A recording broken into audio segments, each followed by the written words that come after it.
Oh, there it goes. Okay. Welcome, my friends.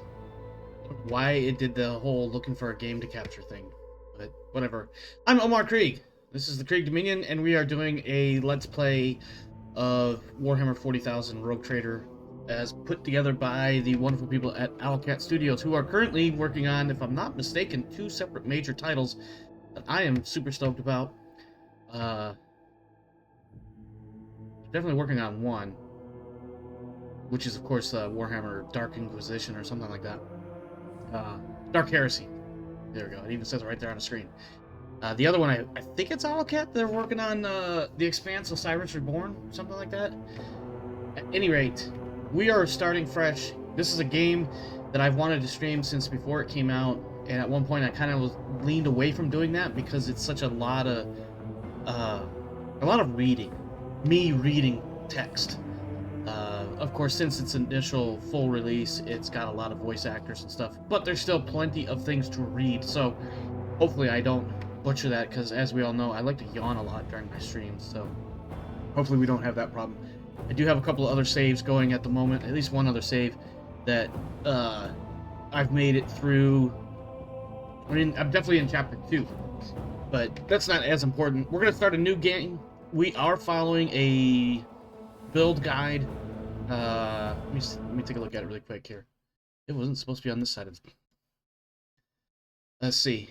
What is this web? Neoseeker.com is the website I'm using that has a slew of builds for a handful of different games, including this one and Pathfinder. I think I referenced this website as well. D&D, Baldur's Gate 3, I think I don't know, there's a handful of games that this website has a bunch of different guides and builds for that I've been using, and it's certainly helped me understand, and not even understand, so I still don't understand a lot of the things. Certainly helped me enjoy the playing of the game. Excuse me. If anybody who has played this game, there's just a lot of things you do every time you level up, a lot of things you could choose from, rather, that it's difficult to follow and difficult to understand how they can stack and synergize with each other to allow you to do wonderful things in game. That said, it's enough talking. Let's get into it, because I do need to get to... Where am I?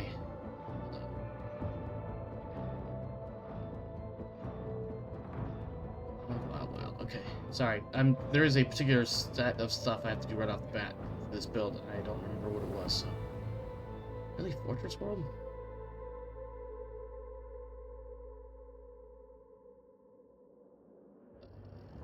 Okay, Fortress World it is.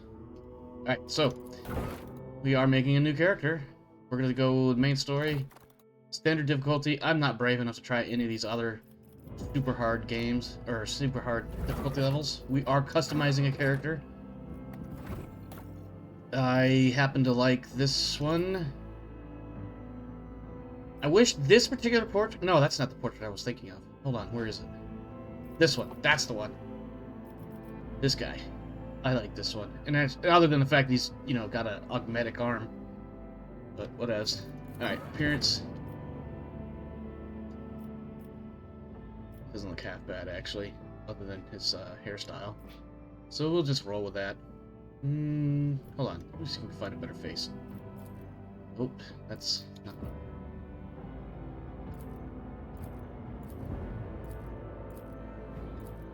I do like this one. There we go. Okay.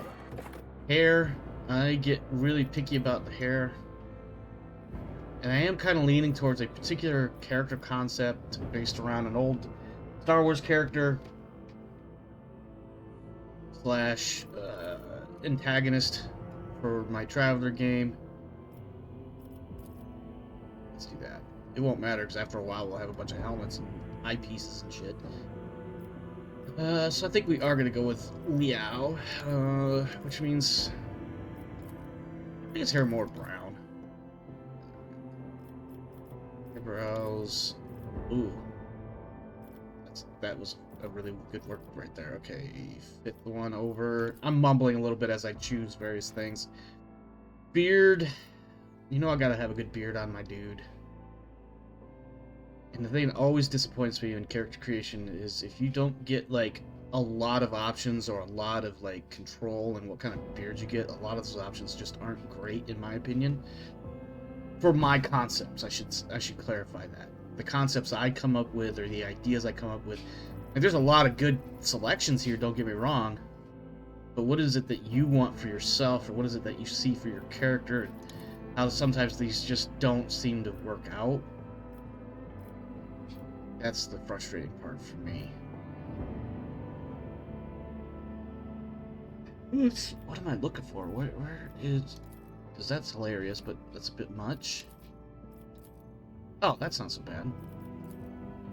That's not bad either.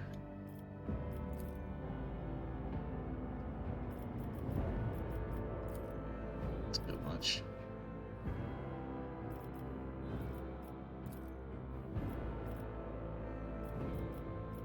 I know there's one in here that works for... There we go. That's not bad. Same hair color across, because why not? Alright, tattoos. Tattoos are fun, except I'm never going to see them again, so why do I get to choose tattoos? I don't know. I don't have a good answer for that one. Definitely go with the one on the back. Well, he's criminal, so... Oh, I may have spoiled something there, but it's fine. Oh God, I really hate this. I yawn so much, and I'm not even that terribly tired. Oh, here we go. We'll just do some chains. Chain on that one. The different kind of chain on the other arm. I guess we can argue that these are the chains that bind us to our duties and responsibilities and whatnot. Tattoo color. Oh, I didn't know I could change the colors. That's cool.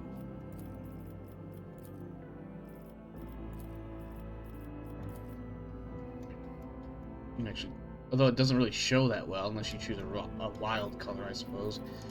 Augmetics, I usually don't go too much with augmetics. I appreciate the fact that I can, but I often don't see the point in having augmetics. But it does add character. And this augmetic in particular isn't half bad.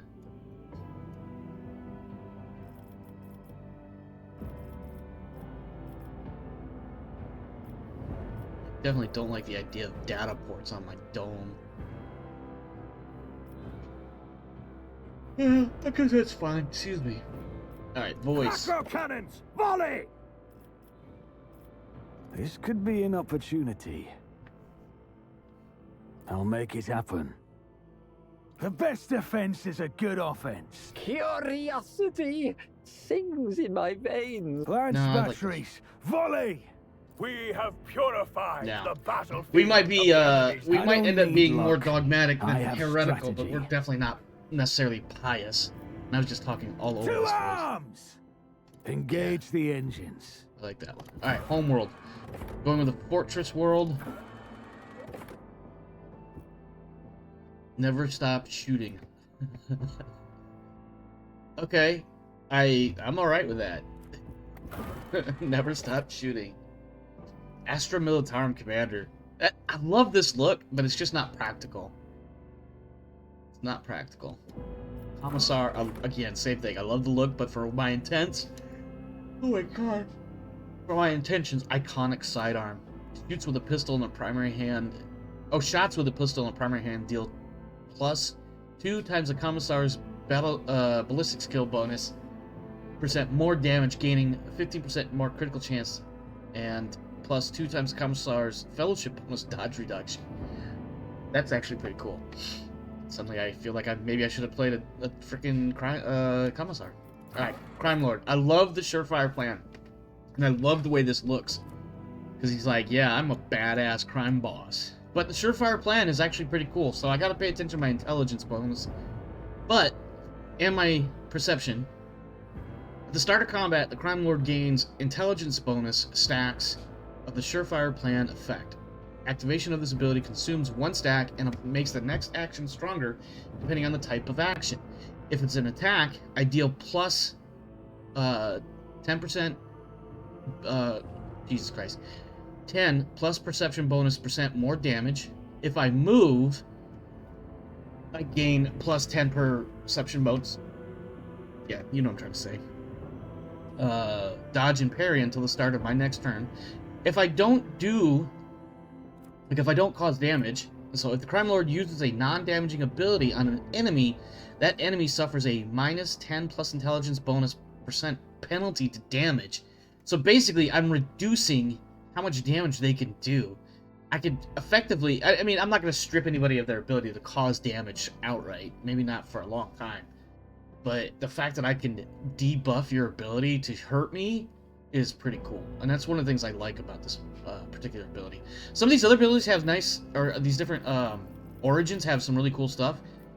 Some of the things I've seen in the my playthrough, like Minister and Priest, they get this War Hymn and Unshakable Faith. That War Hymn gives Zeal stacks momentum, which basically momentum. Once you cap it, it allows one character in your party on your choice to basically do some really wild shit.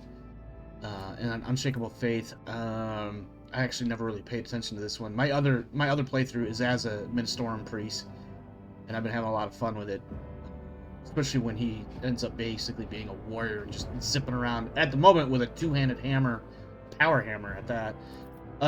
Noble has this one here, which is You Serve Me. This is one I played for a little while until I got kind of frustrated with it. But this one has a pretty cool thing where you can kind of buff when you're people to do stuff for you. Sanctioned Psyker is always fun because not only do you have all the cool Psyker stuff, but you get, well, cool Psyker stuff. There's nothing wrong with that. Arbitrator, because I do have one of the, I'm pretty sure I have both of the, what's the word I'm looking for? DLCs, because I have the, Bella will be joining us, shortly after. Probably not this episode, it'll probably be next episode. But Cabela will be joining us. A Blood Weaver, Blood Spinner, Death Weaver, Death Spinner, something like that. I forget exactly what they're called, but she is wicked. She is fucking wicked. I love her. I love being able to zip her around the battlefield. It's been a lot of fun. Anyway, let's move on. Triumph, I get to choose which one I want.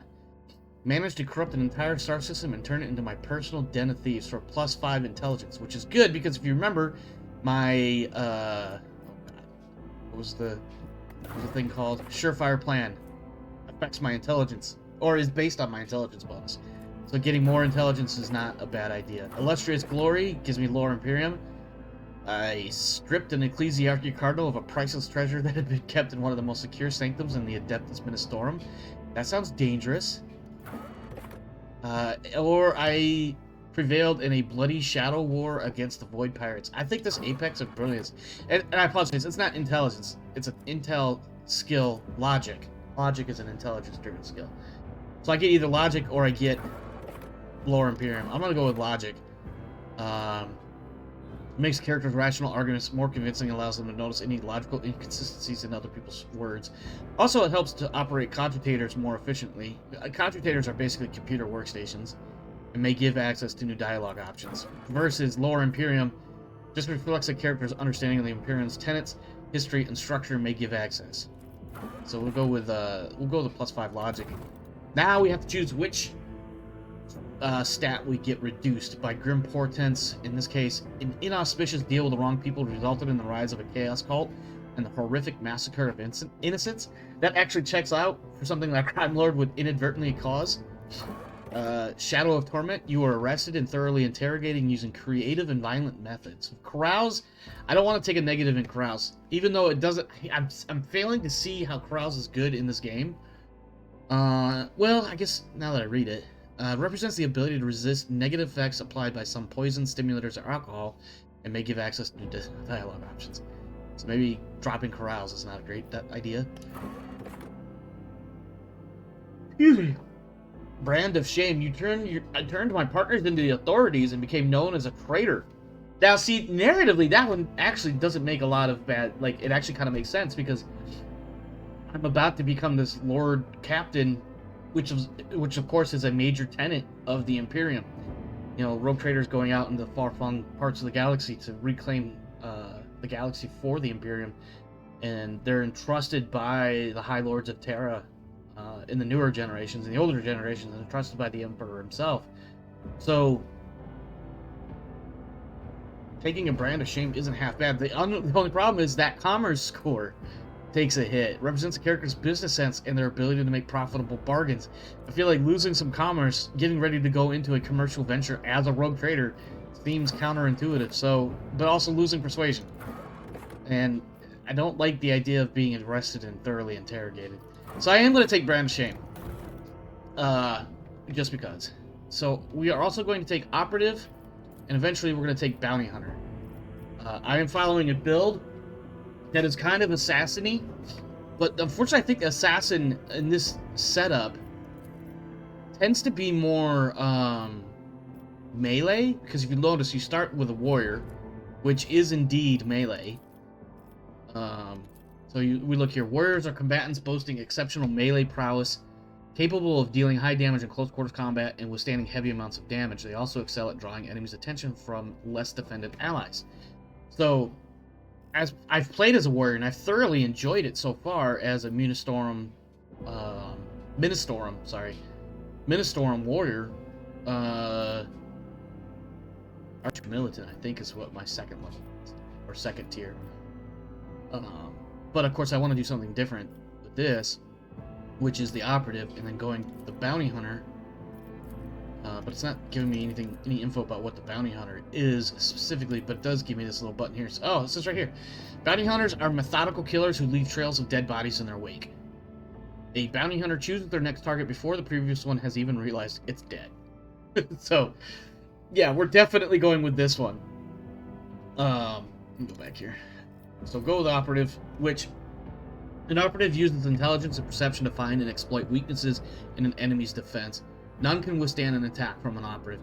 Now, the cool thing about... So, operatives basically operate... Not to be redundant with word choices here. They basically function as buffs and debuffs. Specifically, debuffs. As you can see, core focus, precise single attacks, defense penetration, area debuffs, and consistent firing position. Analyze enemies is one of the first things you get.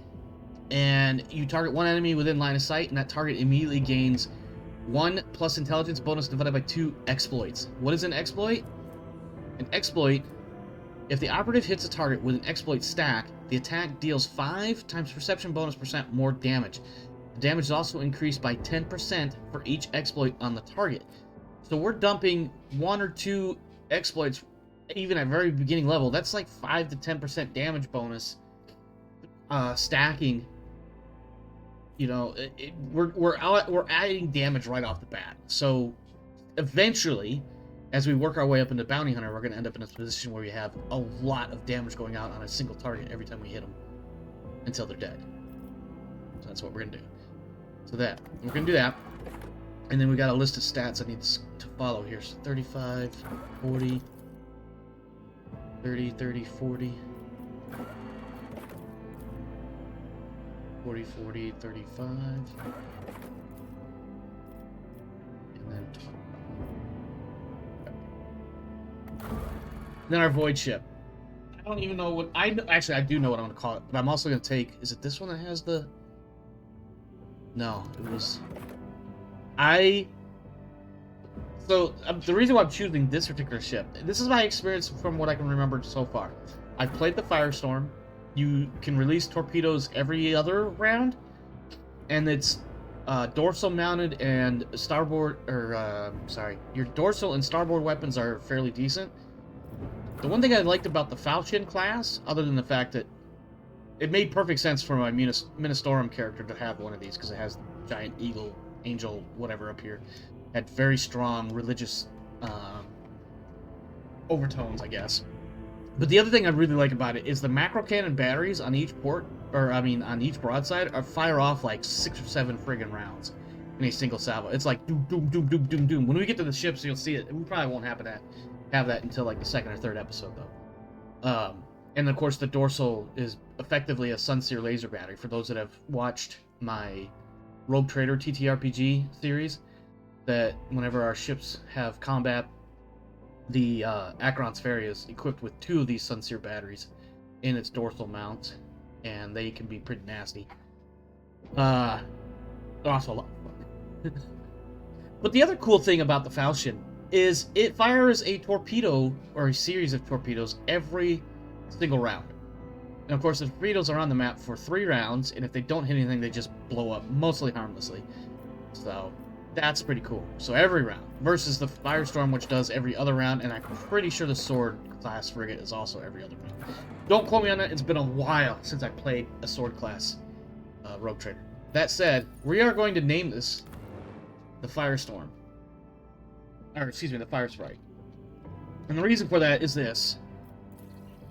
A couple years ago, I did a Traveler 2300 AD campaign with some players, and one of the antagonists they encountered in the 2nd season, I think, was a guy named Liao Stubbs, who was based on a bounty hunter character I played in Star Wars Galaxies and, to some extent, Star Wars The Old Republic. In this iteration of Liao Stubbs, in my Traveler campaign, he was the leader of a pseudo-mercenary bounty hunter group that had a ship, and basically his group crewed it in a handful of extras that would... You know, it was a crew of people that would run the ship, and then a handful of people that would actively go out and do the bounty hunting bits. And they would use the ship to get around. As a throwback to Star Wars... Actually, it's not the Fire Sprite. I think it's the Fire Spray. The ship that Boba Fett flies in Star Wars, I believe it was a Fire Sprite. It might actually be a Fire Sprite. I don't remember exactly now off the top of my head. But I did that as a callback to the legendary bounty hunter Boba Fett. Now, I'm not trying to make any jokes there or anything like that, but like, through my adult life, Boba Fett was a badass bounty hunter for decades. And then we had a little bit of Jango Fett, and now we have the Mandalorian, Din Djarin, I think is his name? I don't remember what his name is off the top of my head. I'm really close if I'm not on. But anyway, this was a callback back to those days. That said, we're going to go with... Actually, we are going to go with Fire Sprite, because I think the Fire Sprite is an actual ship name in, like, British naval history, so we'll go with Fire Sprite. And then we hit next, and I get to name myself. I'm going to call myself Liao. We go with Liao. And apply it. And then here we go.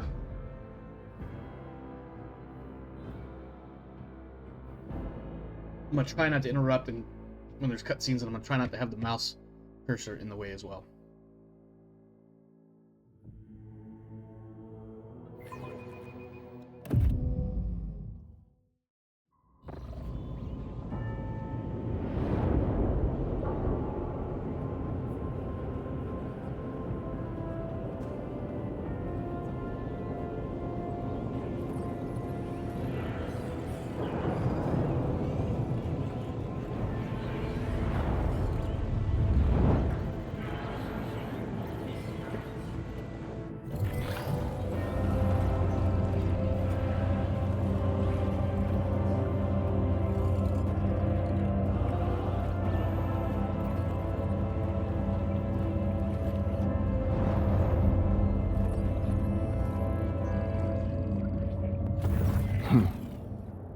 An excellent place for contemplation.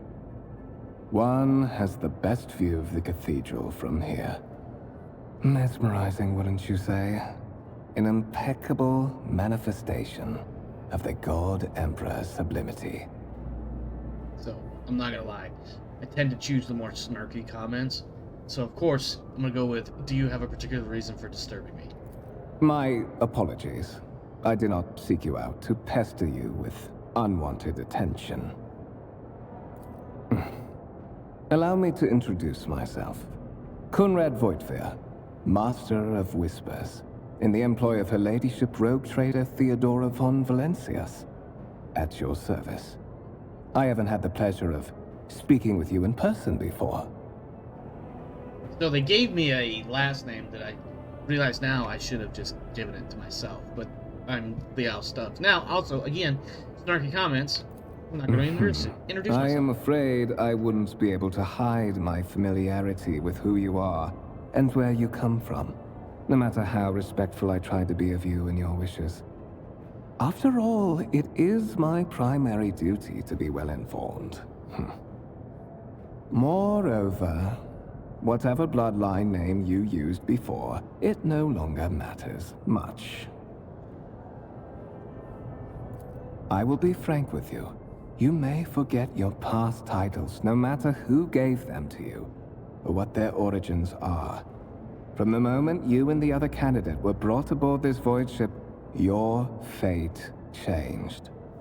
You now serve Lord Captain Theodore von Valancius, and carry the burden of an heir of this house. Henceforth, you share your dynastic name with her ladyship. Bear it with honor. There's a lot of different choices here, which would have spawned to other conversations that I frankly just don't feel like having, so I'm gonna get straight to the point. I assume you had some goal in mind when you decided to seek me out. But of course, I have come to invite you to a meeting with Lady Theodora. I imagine you have many questions for your patroness, and I'm sure she has just as many questions for you. It is regrettable that you haven't yet had an opportunity to speak. It has been an arduous voyage thus far. The Lord Captain and Master Edelthrad von Valancius are conversing on the observation platform. Let us join them there. So, we have a couple abilities here. So first off, we have our Surefire Plan, which, as I said before, is our criminal skill. And it tells us our more specific numbers now. So when we start combat, we gain +4 stacks of the Surefire Plan. An activation of them consumes 1 stack and makes the next action stronger depending on its type of action. In this case, 14% more damage, 14% more dodge or parry, or the enemy suffers a -14% penalty to damage for 1 round. And I can use this multiple times per turn. So I could, in theory, debuff everybody that I'm facing off against in a fight. Keep your wits about you. Assuming I have enough stacks on me in the first place. I also know exactly where I'm going for the first, like, chapter-ish, so I'm kind of zipping through the maps and I'm not really exploring the whole lot.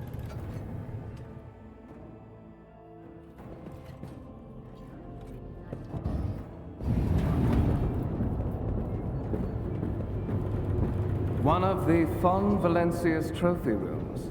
Perhaps you would like to take a look around after your audience with the Lord Captain.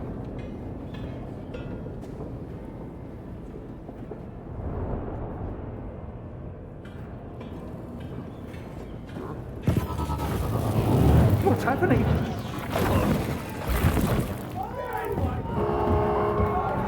Run! The servitors have gone berserk!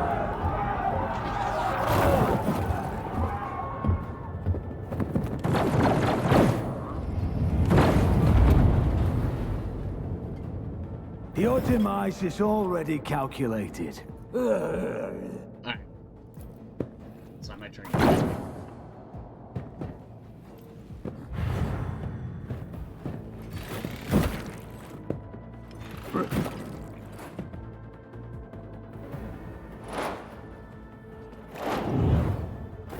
Alright, so he's doing joint analysis, and the other ability I think he threw was analyze enemies. So I'm going to start giving the exploits right away, and these stack. Like, I think they stay on until I remove them. The damage is also increased by 10%. The attack... Okay, so I hit them with an exploit stack that deals more damage. Basically, I hit them with a bunch of stacks until I finally attack them.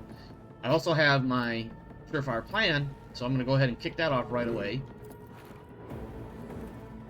And then I'm going to hit them with the exploit thing. Analyze enemies. And I'm just going to... I'm thinking about it. So right now, he's got... It's the debuffs and stuff that are on him right now. So yeah, we have Void Gear put an exploit on him. I put a Surefire Plan in effect. We got weapons, passive... Okay, so I guess we don't get to see specifically what's going on. I'm gonna shoot him. I'm probably gonna miss. I'll see to it personally. Yeah. Now we wait for our to come look through.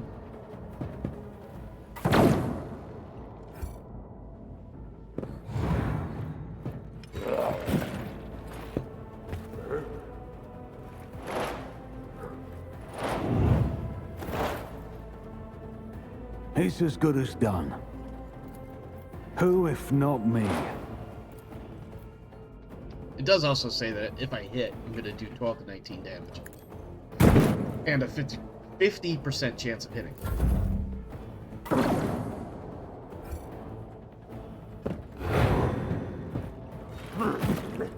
Which is really not good, because he's about to be in my face here in a second.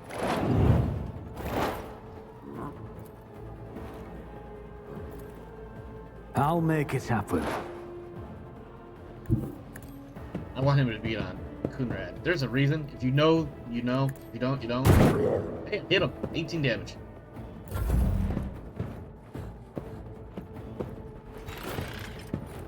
Kunrad's probably gonna kill him now. Yeah. Death to the heretics! What suspiciously poor timing for such an accident.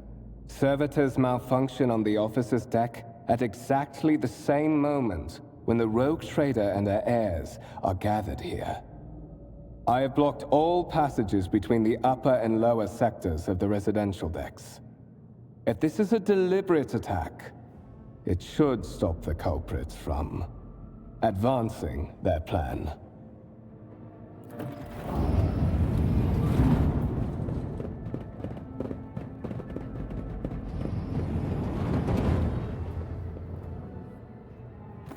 I'm afraid I must remain here. For Lady Theodora's safety, I have to oversee the execution of these orders personally. I hope you will have no difficulty reaching the observation platform on your own. It is just at the end of this corridor.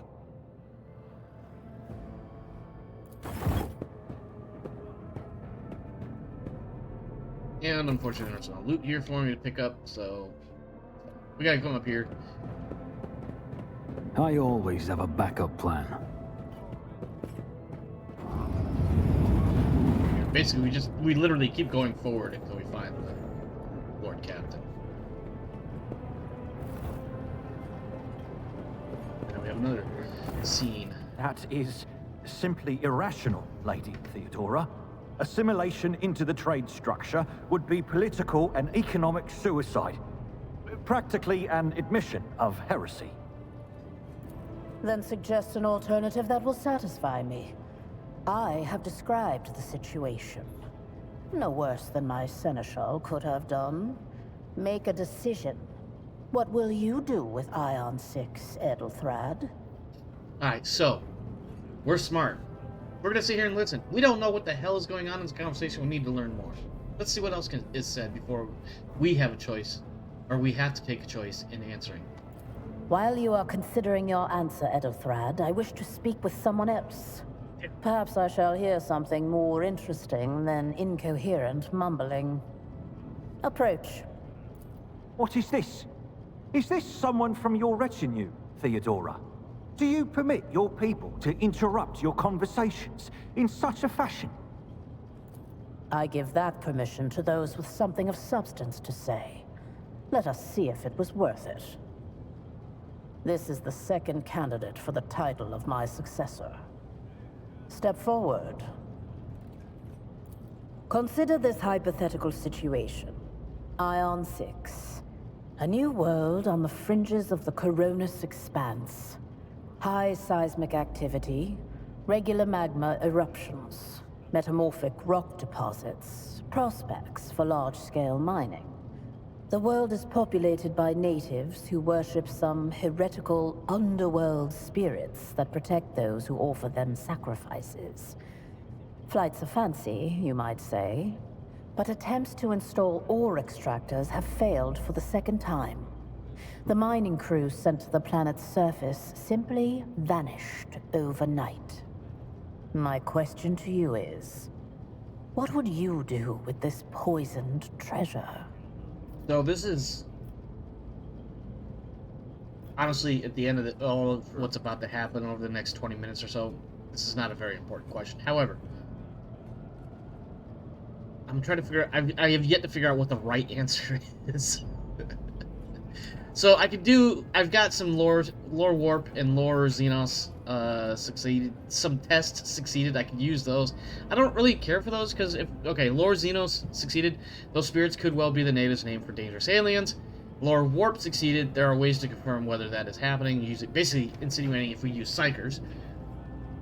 And then we have If my particular life experiences are any indication, some of the natives would eagerly betray their chieftains in exchange for a quiet life serving on board my ship.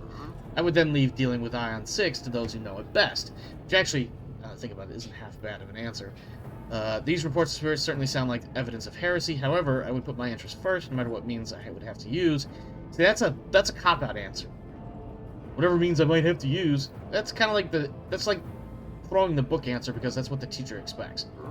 And then Aeon 6 must be purged. For the good of the Imperium, I shall exterminate the heretical beliefs and otherworldly powers that rule the native apostates. Again, another book answer. She's not looking for book answers. She wants something more thoughtful. Trying to apply familiar methods to a new problem?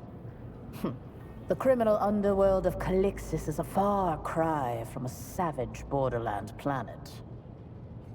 Calixis, of course, is the sector immediately adjacent to the Koronus Expanse, which is where this story takes place, and there are a lot of rogue traders operating in that region. The criminal underworld of Calixis?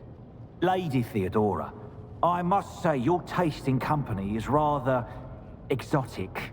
Or do you see this as an opportunity to weed out the heresy among your progeny and sever the rotting branches of your dynastic tree?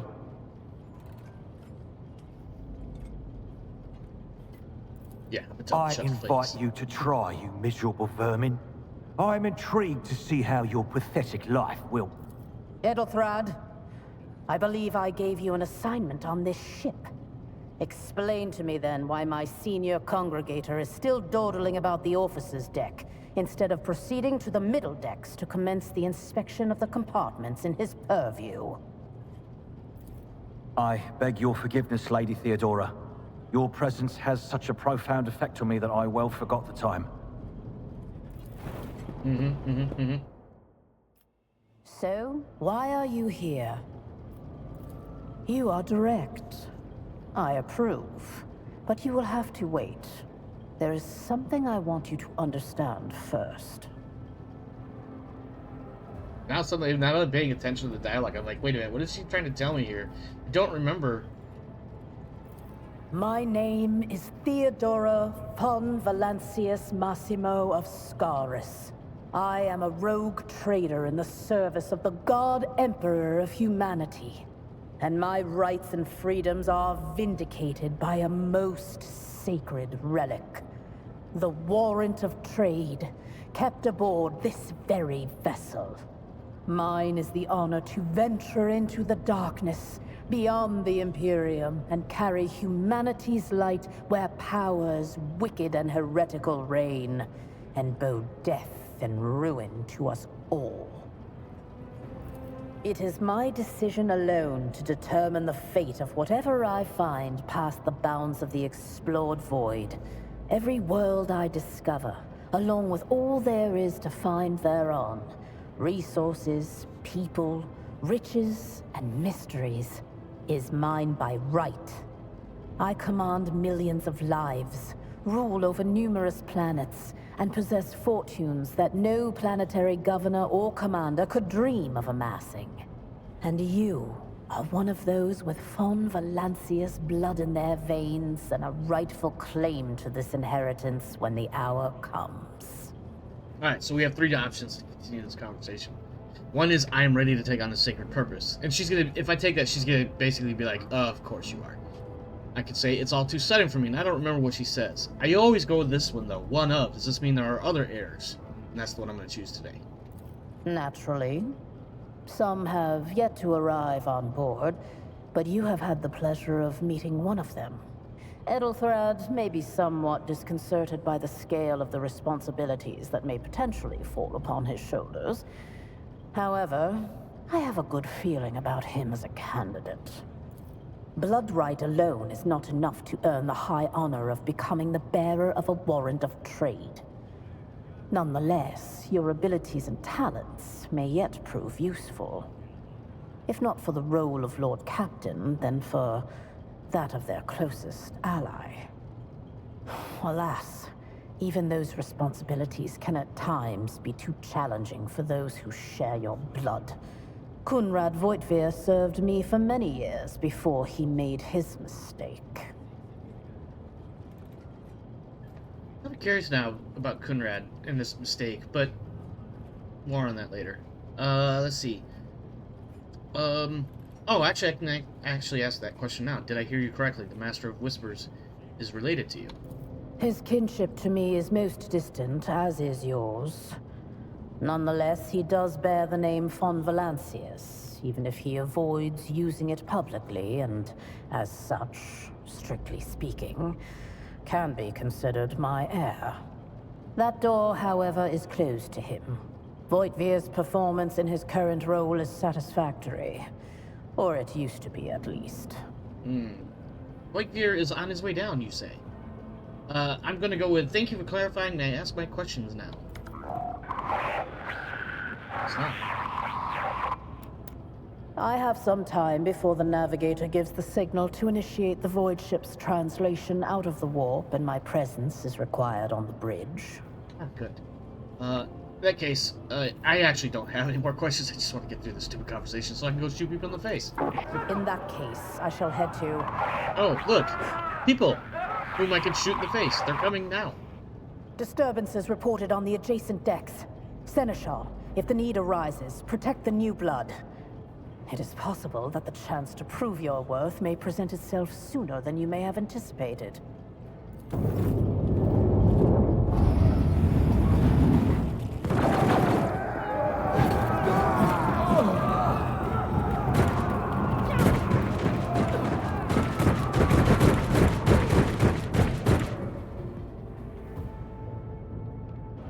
I'll make an example out of you. All of you Okay. will bleed! Now, the cool part is 9 out of 10 times when you start a combat scene, you can choose where to place your person, but this is one of those times where you don't, and you just get to start the fight. I can handle this. It's gonna hurt! That's ethically sound. Oh, kill them all, that's right. That's a really cool thing to have. Plus 50 to ballistic skill. Strengthens me. At the end of Glory combat. of the Imperium. Go, Mort, kill them all. Out of my what way. What an awesome thing to have. A melta gun. Chaos guides me. I'd be afraid to stoop down Pain and blow and up duty go hand in hand. Alright, let's take some cover. Start our surefire plan shit, and our analyze the enemy shit. I'll see to it personally. And since I actually have a plus 50 ballistic skill, let's kill this guy. 95% chance of doing 14 to 23 damage. It's as good as done. You never God, stood a dang it. chance. Death to non-believers. I serve the ruinous powers.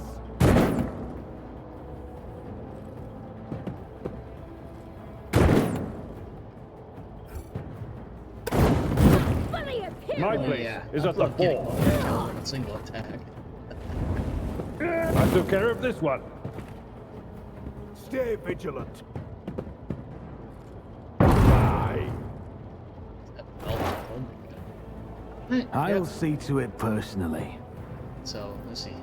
Surefire plan. We're going to do 14% more damage, and then we're going On to it. stack intelligence shit on this guy, and then we're going to shoot him in the I'll face. see to it personally. And miss. Horrifically. Okay, well, alright, Mom, Look I guess out. it's your turn. Mercy for heretics! Wow! Really? Overcharged? Dude.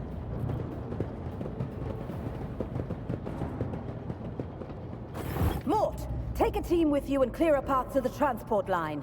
Do not let a single whoreson survive. Didn't bat an eye when that scum burst onto the deck, huh? Not bad. I have seen many an officer who panicked at the sight of combat on the upper decks. The false sense of security offered by their position makes them that much more vulnerable to the harsh realities of warp travel. Alright, obviously I'm just gonna ask for orders. I feel like after what she just said, that's the best thing I can ask. Mort has gone on ahead to clear a path for us. If you want to make yourself useful, go after him and see if the Arch-Militant requires aid. And be quick about it. The way. Alright, I just realized I need to fix something really quick.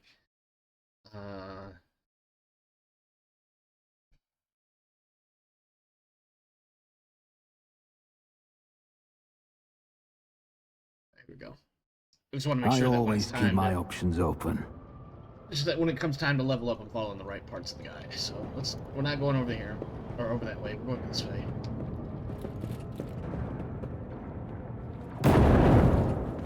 We basically don't have anything to really do until we get up to here where we have a cutscene.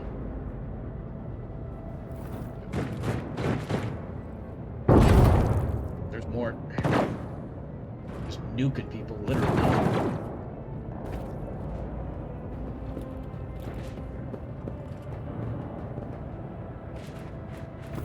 Ah, thank Providence you are alive and well. Always on time, eh, Kunrad? The moment we finish chasing the riffraff around the deck, you show up. Always just after the fighting's done. You could set your chrono by it. Mort, pull yourself together. What, did the Lord Captain send you to chivvy us along? We're all done here. I'll report right away.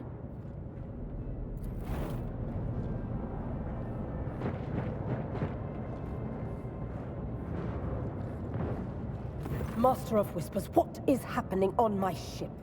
The Voxnet is silent. The Vox Master is not responding. Armed assailants have stormed the officer's deck, and my arch-militant just destroyed several more heretics on the way here. Is this a severe case of warp madness? Have some of my crew lost their minds and forgotten who they are and whom they serve? Report! I have not yet received word from the Engineerium regarding any Gellerfield failures, but communications were already unstable half an hour ago, and now they have ceased altogether. Whatever the cause may be, the consequences are spreading fast. I am receiving scattered reports from the middle decks, and the only voxcasts from the lower bays are one-way heretical gibberish. That the madmen have already reached the officer's deck suggests that this outrage was planned in advance. Perhaps this is an organized mutiny.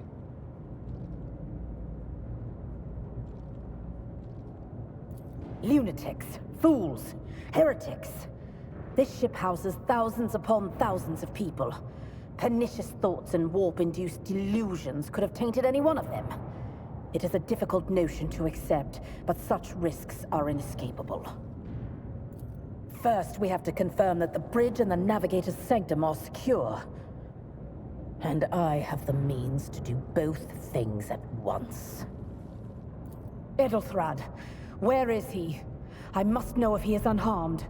A psyker aboard a ship that is potentially being assailed by the warp could pose a greater threat to himself and others than a whole army of madmen with improvised weapons. I tried to locate him, but the last thing known about his movements is that he arrived on Transitional Deck 18. Blast it! Master of Whispers, find Edelthrad immediately. Seneschal, locate Tlas and the Sister of Battle. Both are to remain at my side.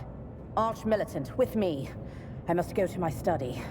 And it appears we might encounter heretics along the way. If I may, Lord Captain.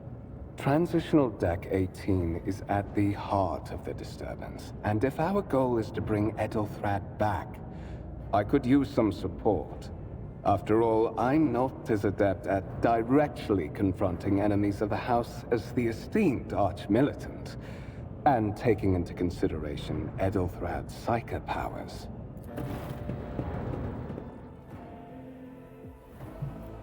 Then it's settled. Find Edelthrad and bring him here. In whatever state you find him. This elevator leads to restricted compartments such as my personal chambers and the bridge. Do not let me down. I require you both. Do you understand? Alright, so again, because I'm a snarky motherfucker, I cannot promise that I won't lose our dearest heir somewhere along the way. Kunrad, keep an eye on our spirited guest. You are personally responsible. Spirited guest. Mort! You hear that, Edelthrad? No, Kunrad? That's Kunrad, my bad. You all look alike. At this angle.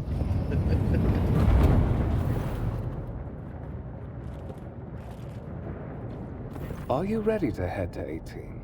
It is a long walk, and you do not even have proper gear. You had better not fail me. The Lord Captain made it clear that relying on you is fraught with risk. I see you have quickly earned Lady Theodora's trust, if she is already sharing her closely guarded secrets with you. But that is no longer relevant. Something hits me hard with a sharp crackle, and I am consumed by an unbearable gut-wrenching pain. Oh no. Have I been betrayed? What did I have been?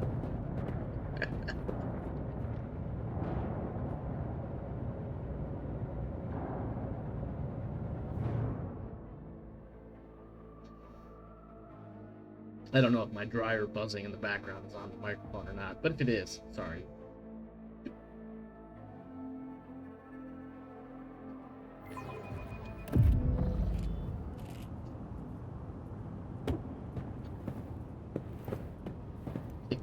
Careful, careful. Be gentle with our guest. He has an important mission to complete during our visit to the Warrant Chamber. And for that, I need him breathing. Oh, you are back with us, I see. Delightful. What is the meaning of this? You must have hit your head harder than I thought. No matter. Very little is required of you. Just your blood, which you can either share of your own volition, or I will spill it for you. Must have hit my head. You mean I fell into these bullets that were put into the back of my head? We are in the anteroom of the Warrant Chamber. This void ship's most hallowed vault.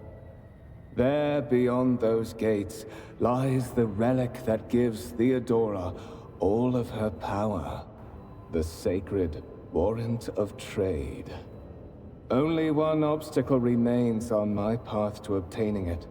The gates to the chamber are guarded by the Sentinel, an ancient device that will only open the door to a true heir of the dynasty. I expected to do this part myself, but never mind. You will offer your blood to the Sentinel. What is it, inbred? Is your blood too thin for the Sentinel? On the contrary, the Warp's blessing has raised me too much above your kind, Von Valancius. The Sentinel refused to submit to me. But you can help.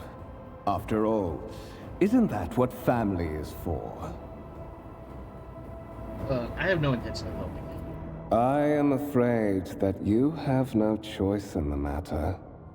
Try to resist, and I will demonstrate the power that the warp holds over mortals. Come to think of it, I might even take some pleasure in doing so. So he also has produced a strange object, a blade without a handle that shimmers blue in the light. And I'm going to say, no, to the void with you. The blade flashes in the dim light and drops of blood appear on my palm. For a brief moment you feel nauseous, your head is spinning, and then quiet whispers begin to flood my mind. More and more sourceless voices echo each other, drowning out your own thoughts, replacing them with a singular urge. Go to the gate. Go to the gate. I'm going to fight that voice. I might be a criminal, but I am my own man. The voices in your head giggle and mock my desperate outcry. I feel this intruding influence forcing me to my feet and making me take a step towards the gate, looming in the center of the chamber. Now, this intruding influence is because I have been wounded with a corrupted weapon, which has led to a warp entity invading my mind.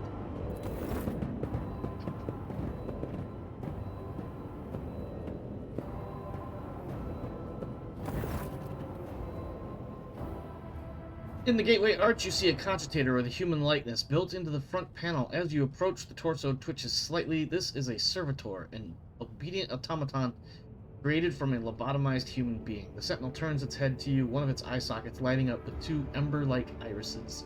I'm going to use my tech use skill for a 100% chance of success and examine the device. I carefully inspect the design of the gate cogitator. What immediately catches my eye is the strange alloy that was used as material for the machine's components, some of which are unfamiliar to me.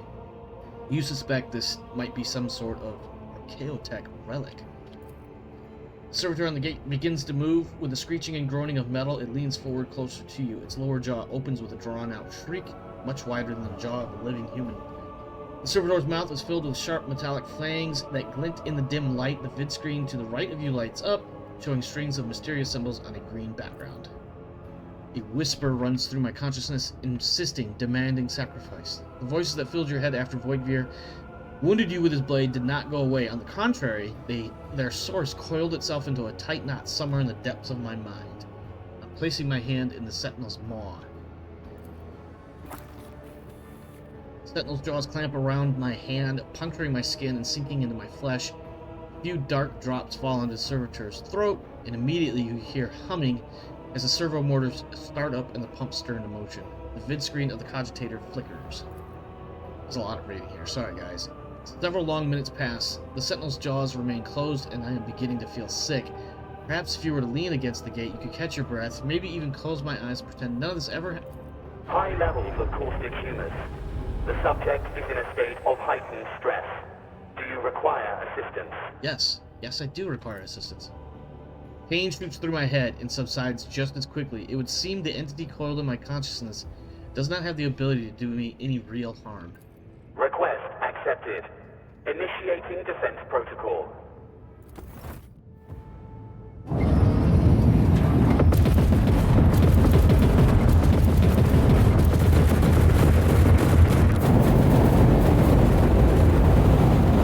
Well, there is still another way.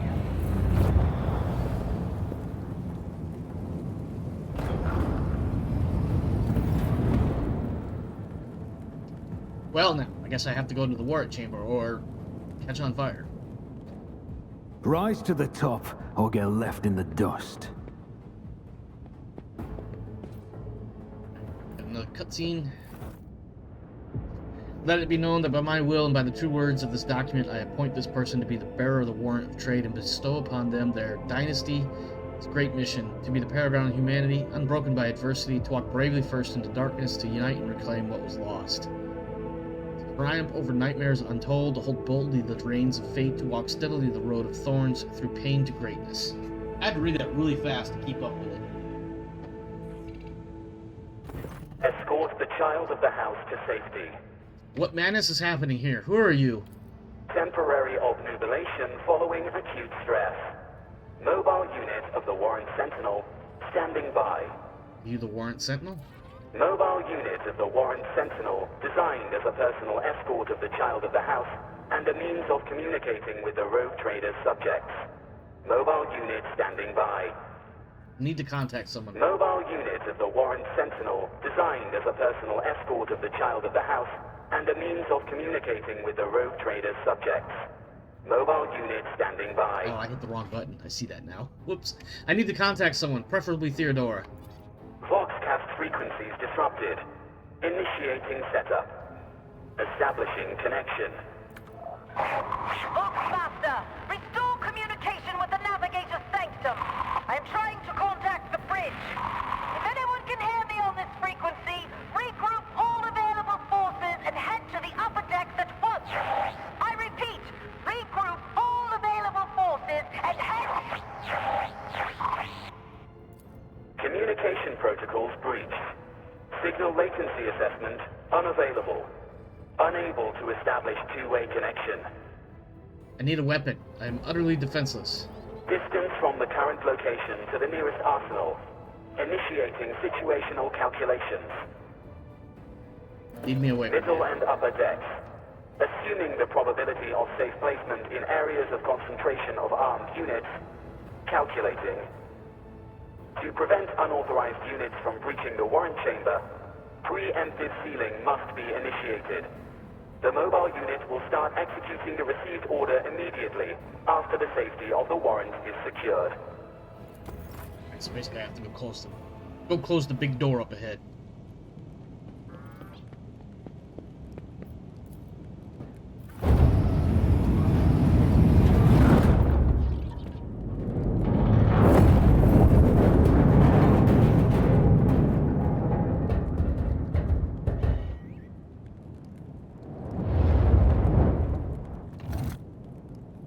Run, fools, or fall!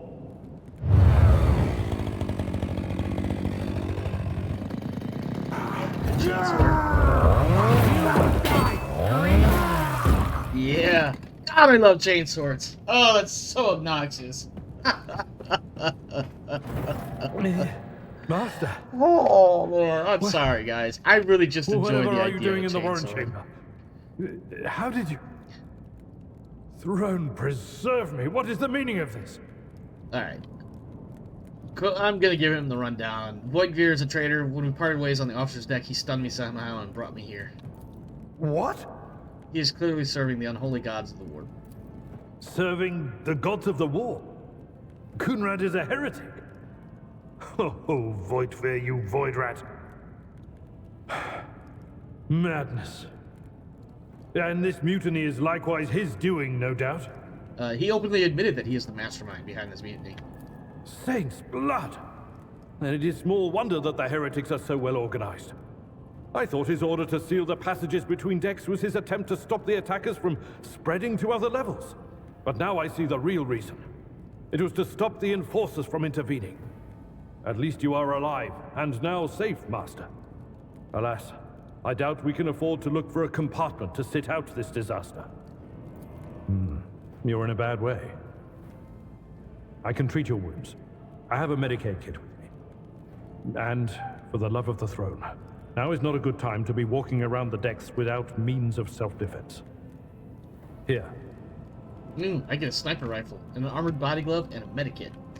So, I gotta equip this stuff, and then I gotta have him heal me. And he's officially in my party now.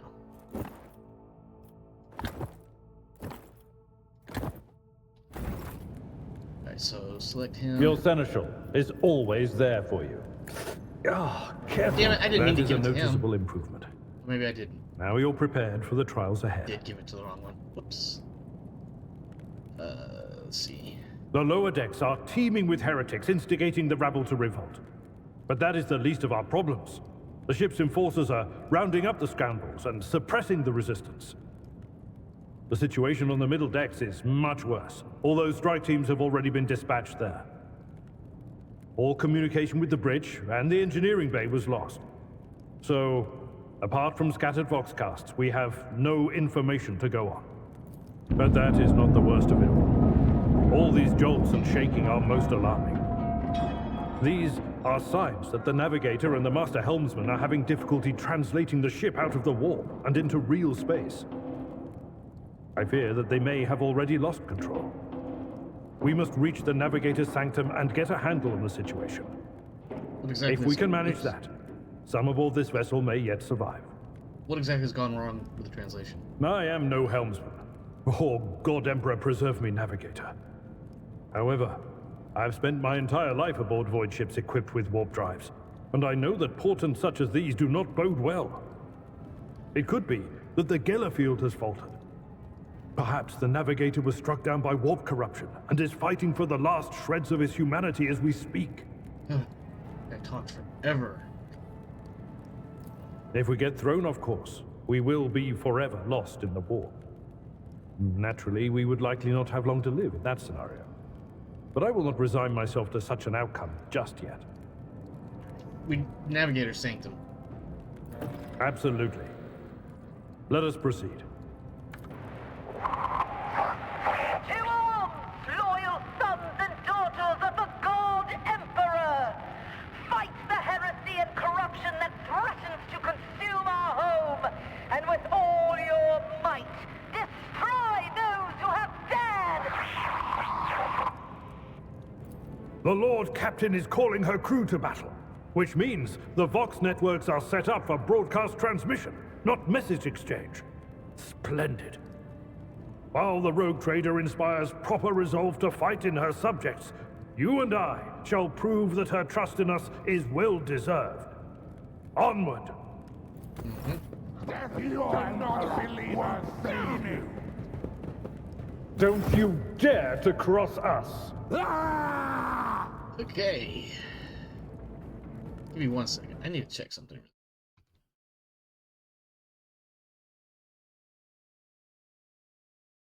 That is...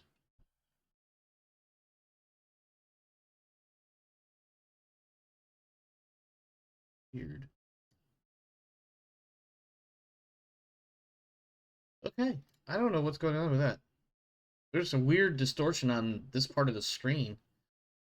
I don't know why. Oh well. We have a battle to get after.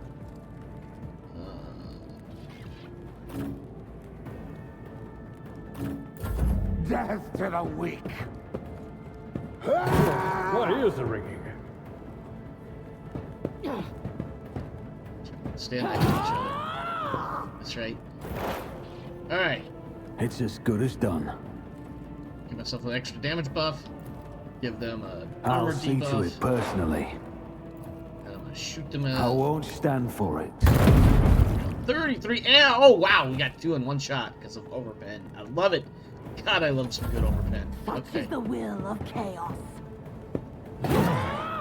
Brace yourself, Avalon! Chaos guides me. Alright.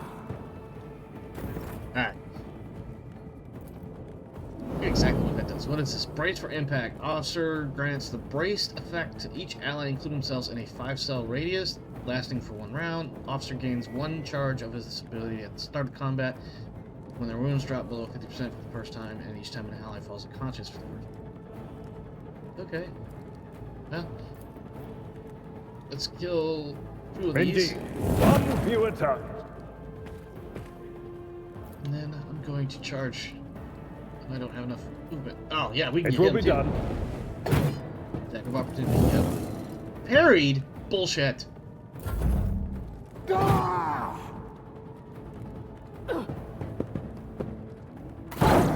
suffered worse.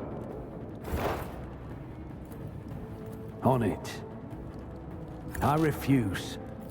I'll make it happen. Your end was inevitable. Sorry. 35 damage. That was really good for, you know, being in my first major, or first real fight, I suppose. At your beck and call. I took care of this one. And then we charge this guy. And not quite enough to kill him outright. Oh. 1 fewer Kill him though. target. He's leveled up. Let's grab this loot. Got some swords. Cool, so I can have some melee options myself.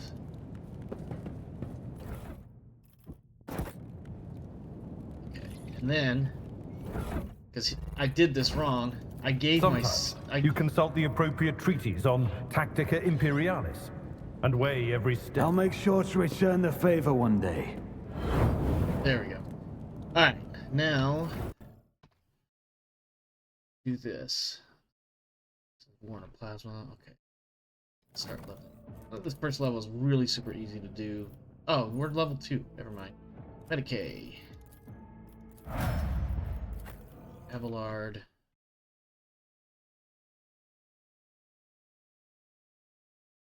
One moment. Un momento, por favore. Really bad in Spanish. Let's see. Companion builds here. Abelard. Navy Breacher. Charge and Medicaid. Go. Check inventory. I need one of these here swordy bits. And might as well take that pistol. Alright. Let us be out. Is there money to be made? Navigator Sanctum.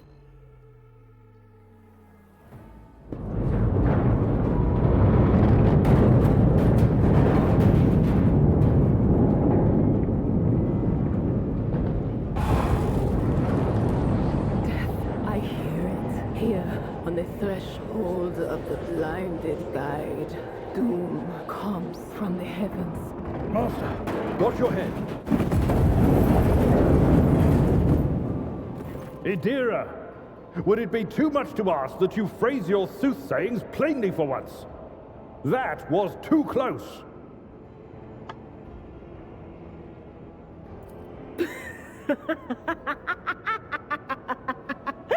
Sorry, old man. The voices are so loud I can't even hear myself. They shriek, they sing, they... Oh, Abela, how they thing. He's not This crazy. is Idira Tlas, personal psyker and diviner of Her Ladyship Theodora von Valancius. Idira? I'm not drunk, old man. I'm suffering the effects of the warp that is seeping through these walls. I see the ship's fate. To die in the waves of the immaterium, fall under the burning rays of the final dawn. And in the roaring blaze, I see a figure standing. Who is it? I have no answer. The entity in my consciousness shrinks and crawls in deeper, its claws scraping against the walls of my mind, as if the presence is trying to hide from the seer standing before you. Me. No, what am I doing here? What are you doing here? The whispers called me. The ones I could make out among all the screams and screeches. Those who are rocking this boat hit us where it hurt.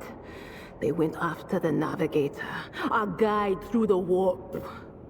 Other whispers called me to the enginarium, but it was too late. I heard the cry of our master cog, and the silence that followed. What? You don't mean the Engine Seer Prime is... Said, without a doubt. And the voices wail, heralding countless nightmares, cackling at each soul among the hundreds that are now joining the warp. The shriek from the navigator's sanctum was louder than the rest. And it's better that we saved the navigator than some lever puller from a cooling module or a cook from the middle decks. Officer's frequency. To all who can hear me, those with a weapon in their hands are to gather on the officer's deck at once. I repeat, gather on the officer's deck at once and prepare to launch a counterattack. That's Ethelthrat. Oh, Emperor's Providence. The other heir lives as well. Quickly, we must head to... Not so fast, old man. If we drown in the warp, Lady Theodora's heirs won't be any good to us. If Ethelthrat's like me and hasn't yet surrendered his mind or body to the mercy of the warp, then he can still hold on a little longer without us. Blast it. You're right. First, we need to deal with what is happening here. Oh no. No. Nothing is well about him. Can't you feel the chill crawling on your skin? The eyes watching you? The warp ice has already encased the bulkheads. What follows is calamity. But we're not just going to stand here and take it, are we? The state of things in here suggests there's a navigator around. Maybe one who's crippled or at death's door, but still kicking. And since our skin hasn't peeled off our faces just yet, his third eye must be closed. At worst, it's a little roughed up. So what are we moping around for? Let's go protect that noble mutant while we're still alive. That noble mutant. Amazing. I mean, they are nobility. Literally, it's in their name.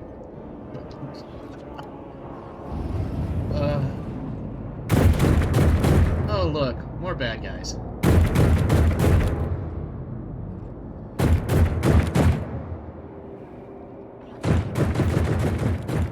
What does she got on her, by the way? For this fight. Okay, she's got a pistol. Let's give her a sword, too. And... no, she can't be... okay. Alright, let's go. Let's get after it. Close ranks! The masters demand your death! Got 5. 1, 2, 3, 4, 5. Alright, let's put her over here. Me. Here. Oh, look, a deer is up first. Cute. Will do. Took out 2 of them right away, and let's see. One of these is forewarning. Psyker increases target's dodge and parry by 10%. Let's give that to Abelard first. Anything he's else? about to get into it in mano a mano. And why not? Let's put Analyze on. Looks like the Will do. Head guy, the heretical Psyker.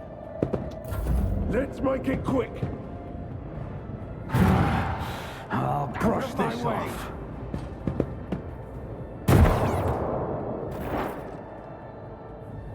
Alright.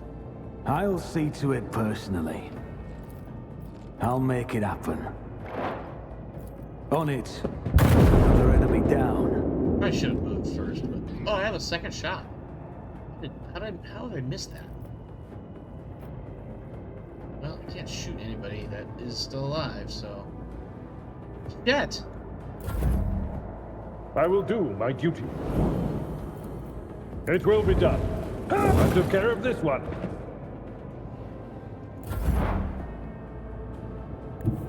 They who discern the future own the battlefield. Huh? Was that you? Or... But of course.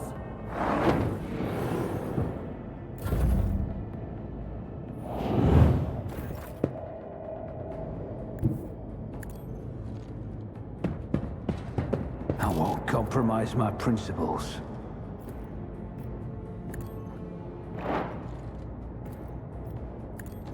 Where's there a chance? That was an easy round. Creature in the chair appears as it... Oh my god, I gotta get Alright.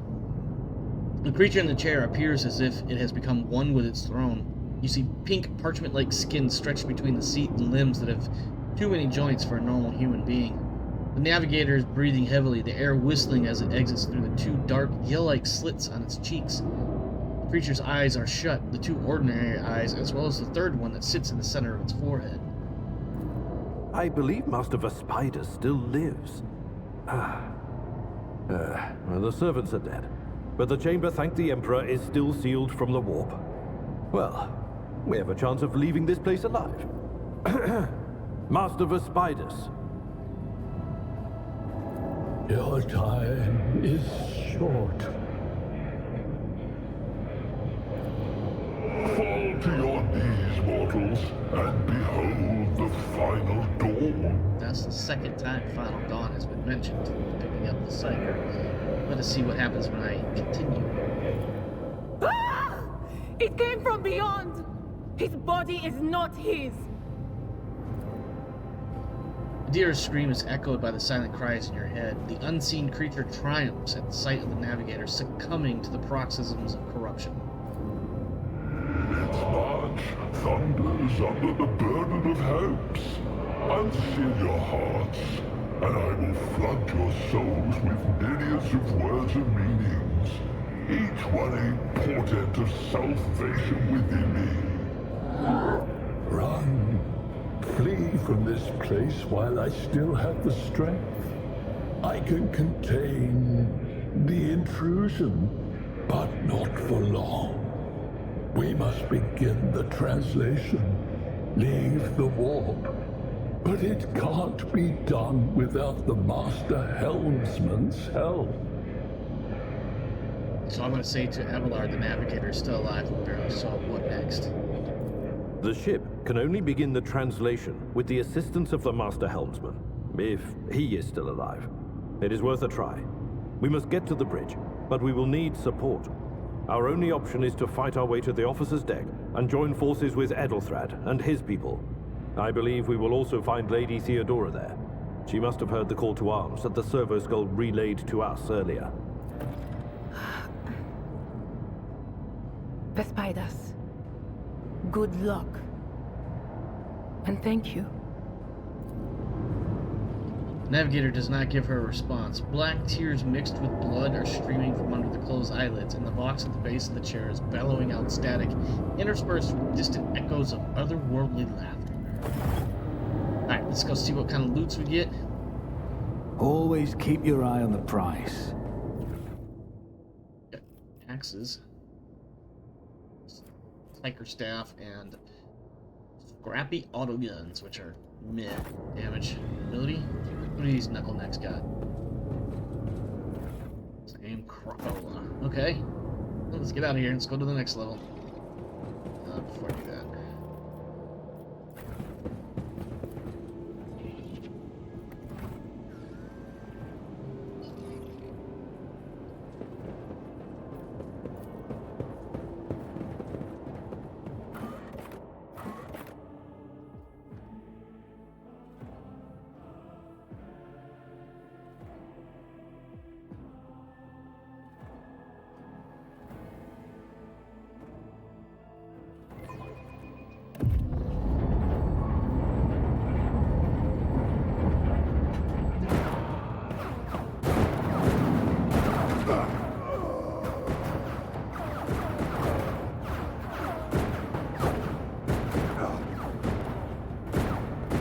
life's as good as ours. It's all over for you.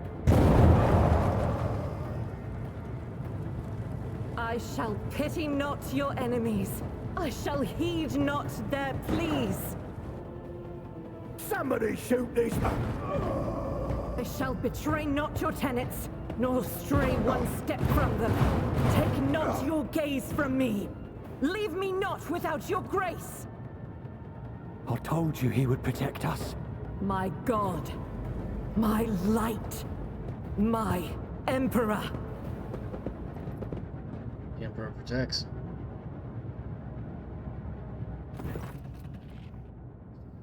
Alright, the white-haired warrior turns to face you, her dark eyes blazing. The weapon quivers in her hands, and for a brief moment, it seems she is not going to stop and will instead continue eliminating every target she sees, starting with... Sister Argenta! Sister Argenta, it is a relief to see you. We require all the forces we can muster. Your face, it is unfamiliar. Who are you? Let's see. It's tempting to go with this one about being so brazen about her inquiries, but I will introduce myself when you do. Sister Argenta, sacred warrior of the Adepta Sororitas. Sister, this is Master von Valancius, a member of the Rogue Traders House. The hour is dark and daunting. Ship abounds with corruption.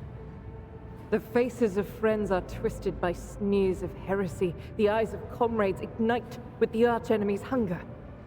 I will do what I must to halt the advance of the dark forces. But in these dire moments, little can be trusted. So I must know, why are you here? Sister, I beg of you. Now is not the time for interrogations. The ship is under attack by heretics. We've been betrayed by our esteemed Master of Whispers. Edelthrad the Heir is waiting for our aid, and Lord Captain Theodore is expecting a report on our success. We are here to deal with the situation, so I suggest we all do just that.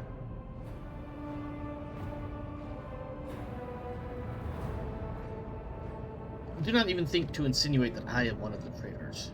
I will not let such an affront slide. That answer does you credit. Only the truly righteous would be so provoked by the accusation of heresy. I cannot wait to rain righteous fire down upon each and every heretic. I like Argenta, which times when she gets under my skin, but I digress. What is a warrior of the Adepta Sororitas doing aboard a rogue trader ship? Your orders serve the ecclesiarchy, do they not? Sister Argenta is a guest of the Lord Captain. And that story deserves its own time and conversation, under more appropriate circumstances. Enough idle chatter. I am where I must be, and that will suffice.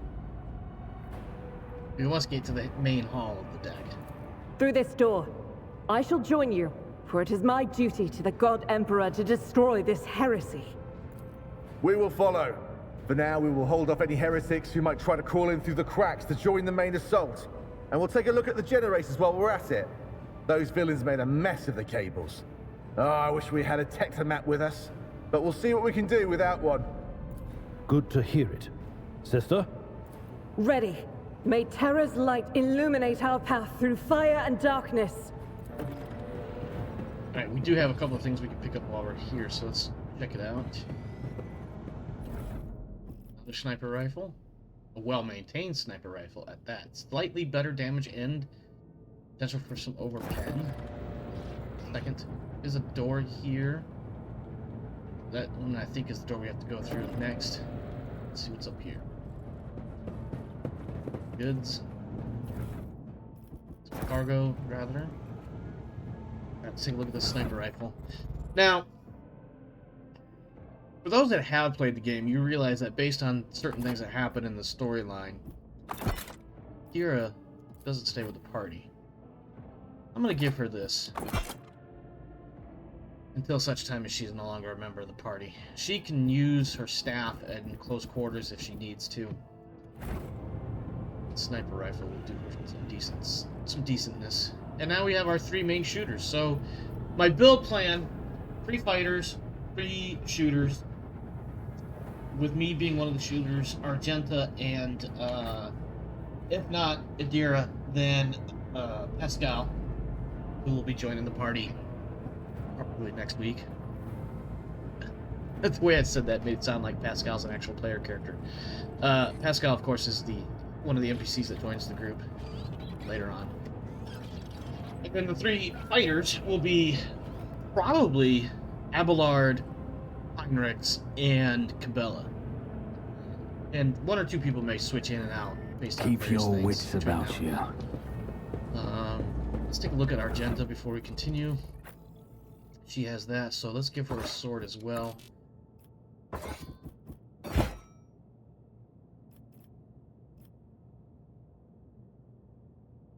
This is 6 to 8 versus her auto pistol.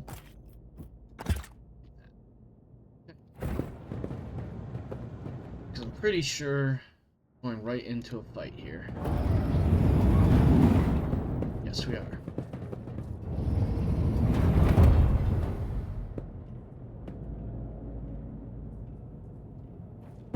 Suffer not the heretic to live.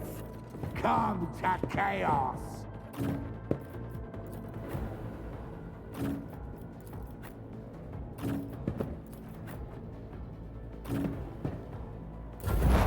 Oh, hey, look, I'm Who, first. if not me? Let's see. Just looking for somebody who has a lot of hit points. It's as good as done. I'll see to it. Put another enemy down. Oh, gotta love that overpen. Golly.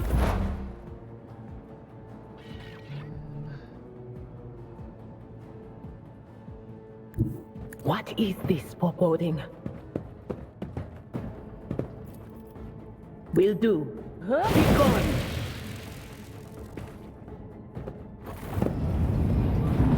More bad guys arriving after we've taken out half of their party. And Abelard, have some dodge and parry buffs. And who else has a bunch of hit points over here? 18, 18, 7. Will do. I am your doom.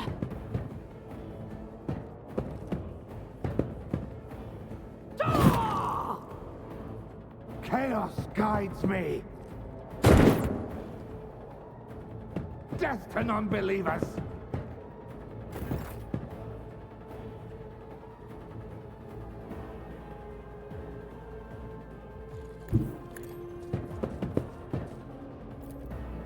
Victory is imminent. Indeed. 1 fewer target. At your beck and call.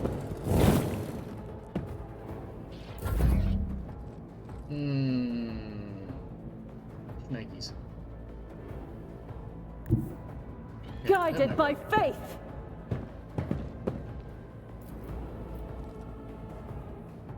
Yeah. Faith without deed. Shift to the right a little bit. As the Emperor commands, I act. I refuse. I'll do it. Shift to the right a little bit and hit the other guy. God damn it. As the Emperor commands, I act. I serve the ruinous powers. Just a minor setback.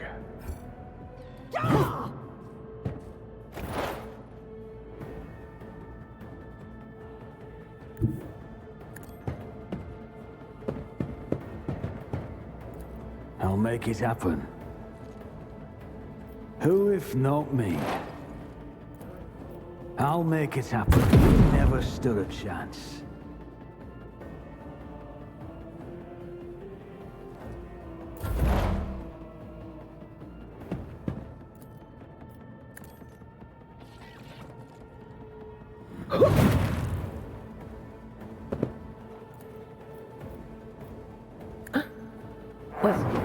Was that you? Or... I think I just gave it the same that I gave it to earlier. Oh well. Death to the weak. Your blood I will didn't flow. flinch. Chaos guides me. Pain and duty go hand in hand. It will be done.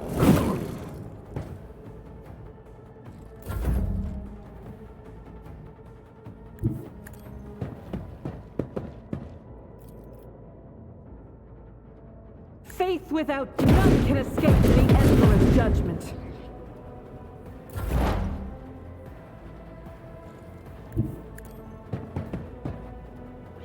It's as good as done. I'll see to it personally. On it. We're enemy down. 32 damage, got 11.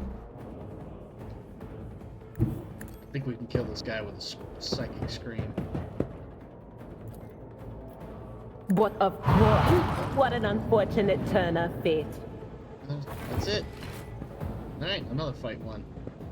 Alright, there's a handful of things in the building or in this room to check out, including of course the loot. Nothing special on the loot, unfortunately. I always Over have there. a backup plan.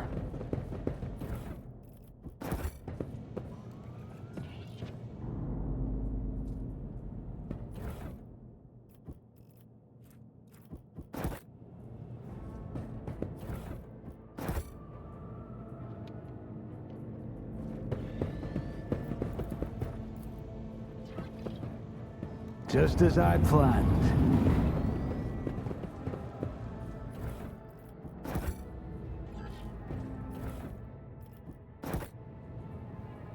Don't remember which gloves these are. Operator's glove, +3 bonus to tech use.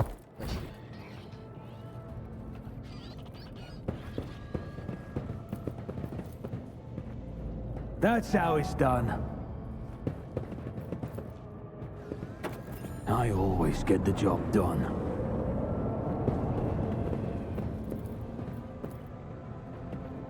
Just as I planned.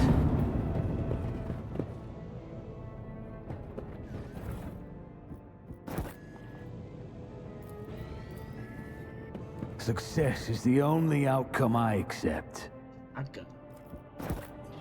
Oh, I know who I want to give that shotgun to. Pretty sure I'm going to give it to... Rise to the top or get left in the dust. I don't know if anybody else could really effectively use it. Well, anybody can use it. It's a shotgun, but... I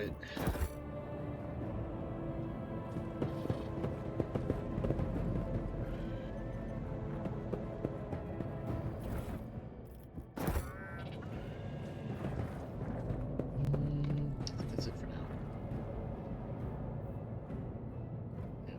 Alright. On to the next part.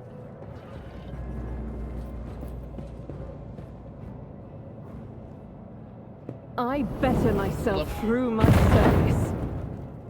Before we continue, let's do that now.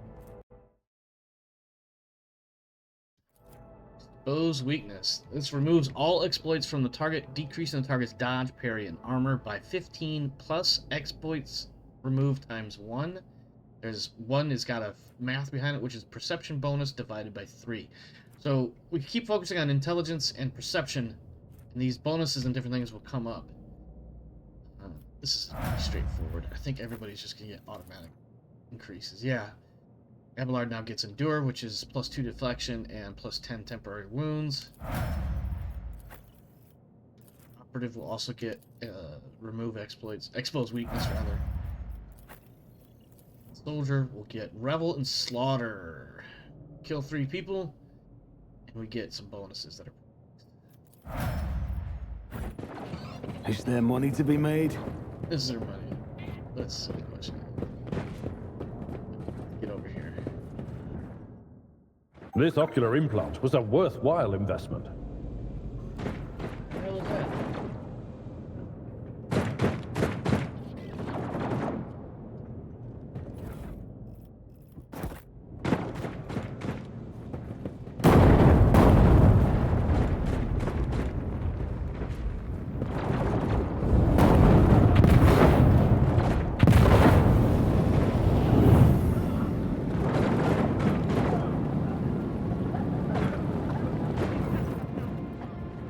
roar of the flames rings in my ears, and the choking smoke makes me cough and gasp for air. I instinctively recoil from the scorching heat, wiping my face. A moment later... Oh, man. A moment later, a hazy silhouette forms in the raging wall of fire. I am surrounded by ear-splitting noise and screaming, yet I distinctly hear the sound of footsteps, and then I see the figure walk out of the fire toward me. It is Theodore von Valancius. Are you lost, my heir? I absolutely do not believe that is her. I think even the very first time I played this game, I was like, that's gotta be some sort of warp bullshit, some warp fuckery. An apparition. A sorceress apparition. Trickery of the warp. Sister, you will lower your weapon. Threatening the Lord Captain is outrageous. This is impossible. No. Yeah, this is impossible. I doubt you are aware of the limits of what is possible. For your worldview is but an iota of what a rogue trader knows and sees. But I can tell that you would like me to share that knowledge with you. That power over reality. I can lead you out of these flames, show you a path, rid you of pain, and give you a weapon so that you may defeat your enemies. Decide. See, this is how the devil works. This is right here. This is devilry. This is warp fuckery at its finest and most stereotypical. Put you in a position where you must make a choice, offer you all the things that would make you powerful and well. Clearly, this is signing a contract with for a deal with the devil. Or, in this case, I'm dealing with warp fuckery. My mouth begins to salivate. Each word Theodora speaks is like music to my ears. The entity that now dwells in the deepest recesses of my mind is pleading, begging, demanding that I give her an immediate answer, and that answer can be nothing other than acceptance. That should have been an indicator right there, because we already know this thing is an evil thing. Do not listen to this abomination. If there is naught but his light in your heart, if you are resolute in your faith, then step into the flames. The Emperor protects. His faithful will not be deterred by either darkness or deceitful promises.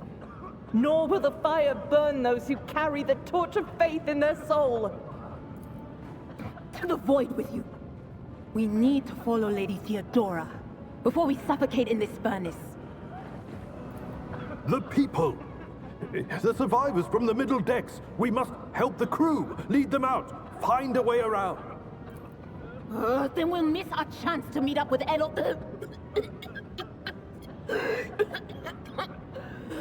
What are we waiting for?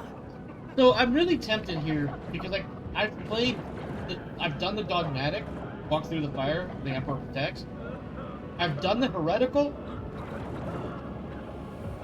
I want to do iconoclast, but what she just said makes me consider that not being the best option. Meaning that if I go the iconoclast and get the people off the bridge, then I'm going to miss my chance to meet up with Ethelthrad, and something different than what I'm expecting is going to happen. Oh well, live boldly. I took the iconoclast one. I look away and the illusion breaks. The unbearable heat instantly makes my skin burn, and the voices of the people beyond the shroud of smoke grow stronger and hopeful once you and your companions rush back, barking orders and guiding the survivors. In your determination, you completely forget about Theodora, and when you turn your head, you see nothing but the bellowing fire.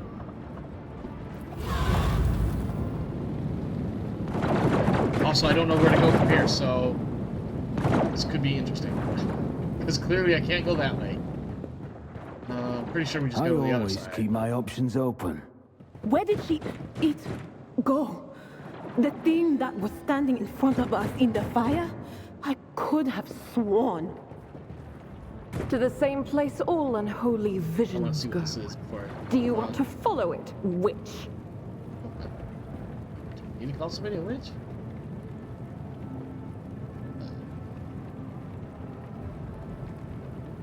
There we go. Doors, bodies. What was this back here? Crash the platform.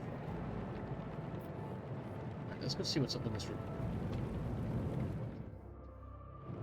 I haven't gone this way, so I don't know what the pathway is. I don't know what's next. I always get the job done. Oh, this is a lift. Oh, there's a helmet in here. Deck officer's helmet. +5 armor. Always keep your eye on the price. I'll take that for now. That's it though, right? There's nothing else in here?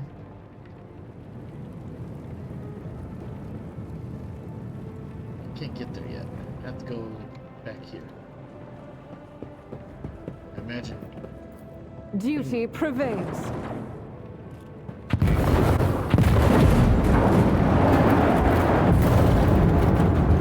Created a makeshift bridge, I do believe. Yep.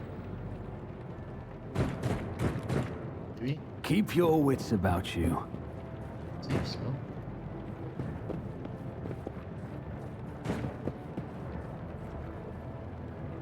Too late. We are too late. Or perhaps Edelthrad and his escort never made it here.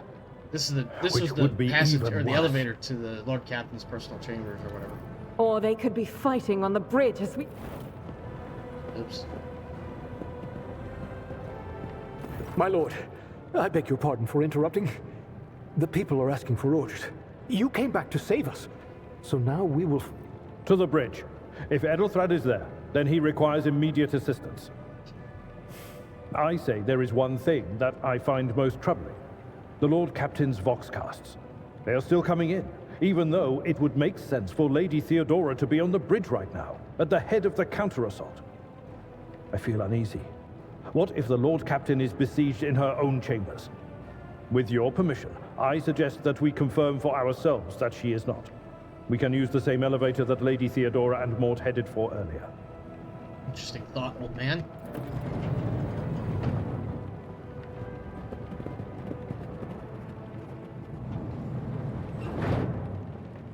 Okay. There was something over here. There it is.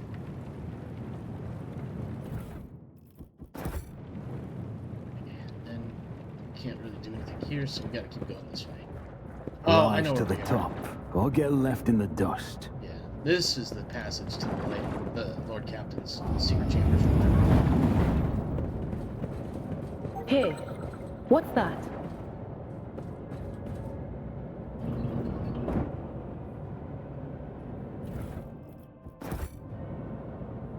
This could be an opportunity. Oh, dadgummit.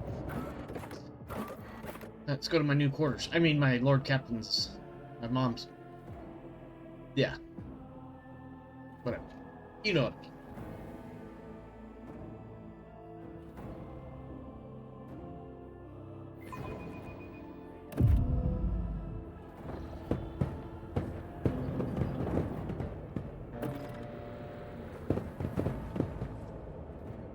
Mort? Is that Mort? Mom! No! This would have felt more appropriate. Ooh, I've never really noticed these little shadowy tendrils before. I probably haven't, just forgotten. Is there money to be made? Give me your stuff. Oh yeah, give me that helmet. Put that helmet on, Adelard.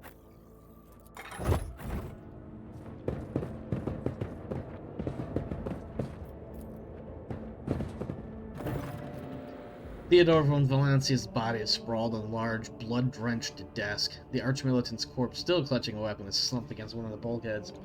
Emperor, accept thy faithful souls. No! Lord Captain, I didn't hear a thing. Not a whisper, not a breath. It was so loud. Why didn't I foresee this? Okay.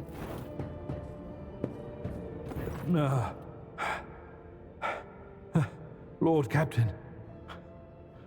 Who would even dare? Unless that rat. The tendrils are just there. It's just saw them. I'm gonna say nothing. How could Mort have failed her so terribly? The Arch-Militant was born on a death world. He had lightning-fast reflexes.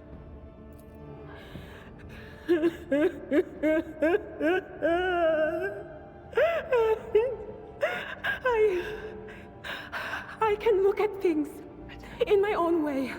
If you find something that might bear the imprint of the killer, just give it to me, and I'll try to see what secrets it holds.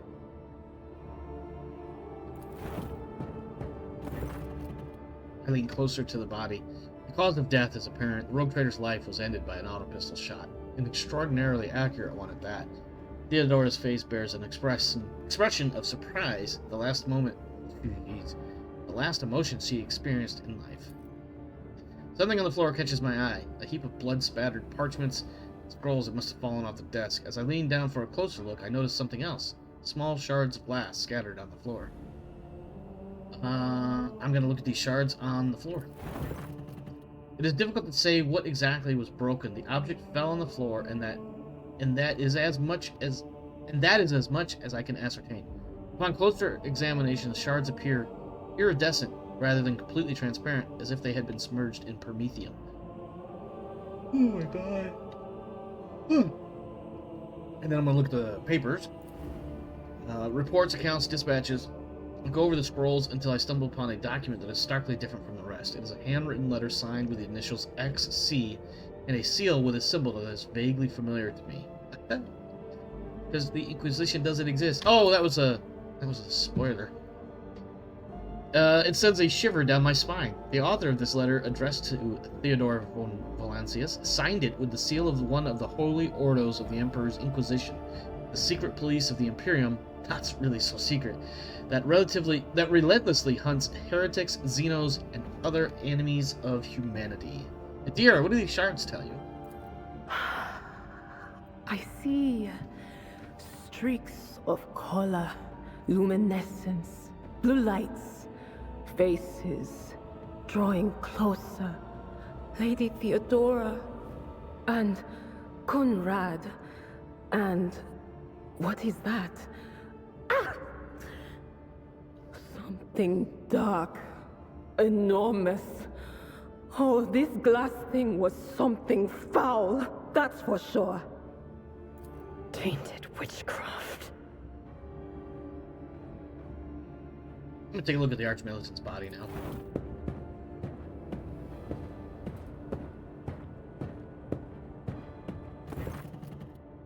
An auto pistol shot went straight through Mort's forehead, spraying the floor and the furniture around with blood, brain matter, and shards of his skull. The safety on the Archmilitant's weapon is off. The killer must have been a split second quicker than he. Dear, would you mind touching Theodora? I might be able to see the killer through her eyes. It doesn't work like that. I can try to read the memories of objects, but dead bodies are a different story. Something like that would require her soul. And after what we saw on the officer's deck, I won't risk searching for it in the warp. We had best be on our way. Yes, the crucible of battle calls to me once more. No, wait! We must see if we can find anything. Idira, you can't bring her back. Let her go. Let it go. You'd give up so easily, old man? I expected as much from the sister. It's not like she has a heart. But you? Oh no. I'll get to the bottom of this. I'll find the one responsible for murdering the Lord Captain. And when I do, that scum will regret the day they were born. Okay. Oaths made in vengeance. Alright, here we go. We got some goods to pick up. That'll be helpful. Get exactly what it is. That will also be helpful. Let's see what we got. So this gives us plus 10 bonus to Commerce and Lore Imperium. And then Rogue Trader's Cloak plus 5 Fellowship for each enemy in a 2-cell radius. The Fellowship doesn't matter so much for me. I think when we get Cassia, our Navigator, that this will be helpful for her. So I'm going to throw that over there for her. Alright, that is it here, and let's head on over this way. Oh, what is this? You are my next offering to the gods. Run, fools, or fall! All of you! dead.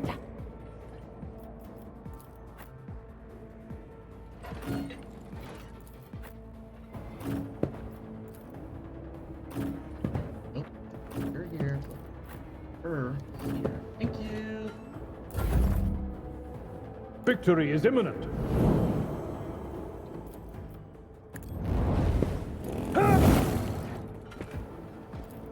At your beck and call.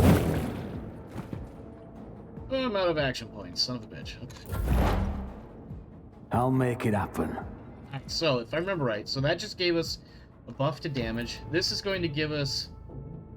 we're going to stack exploits, and we're going to put on the combat Who, surge. if not me?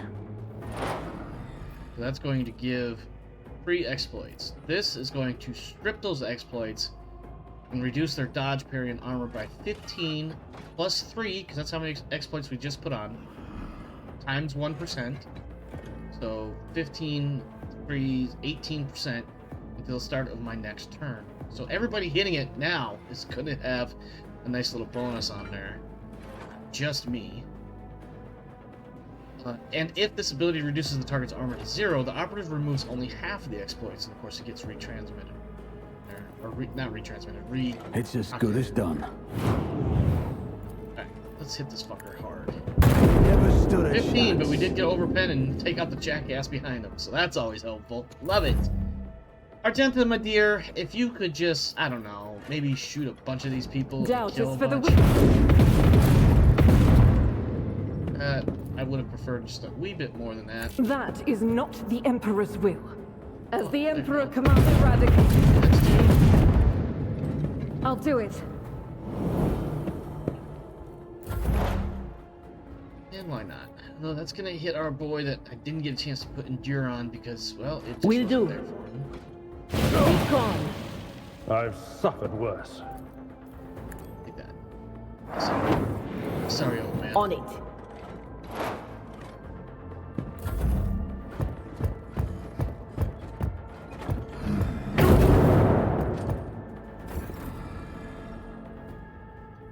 Follow my lead. It will be done. Target well struck.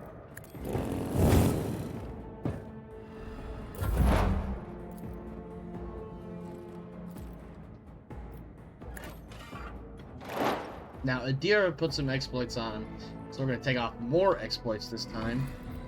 On it. Pink. We just took off 6. Yep. Yeah. Faith without deed.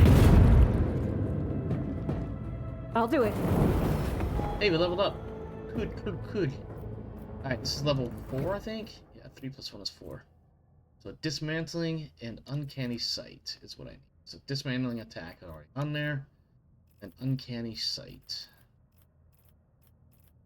That gives us inflicts an exploit even on enemies which are out of the operative's line of sight at the start of the turn.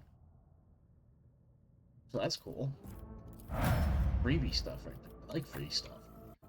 Free is one of my favorite 4-letter words. Alright, which of these is... I don't need that in a video. Can't see a pest. Abelard. Alright. Abelard Warrior level 4 is going Daring Breach. And Defensive Stance. What does that do? That gives him... What does that give him? If the warrior has not attacked this turn, they gain plus 20% armor, charge, and slash, and do not affect this armor. Or this bonus. So basically, if he stands still for a turn, I guess he gets that. Alright, operative. I don't have your deers on here either. Shit. 1 second. I have these other people on here. It's just that I know that deer is not going to stay with us very long.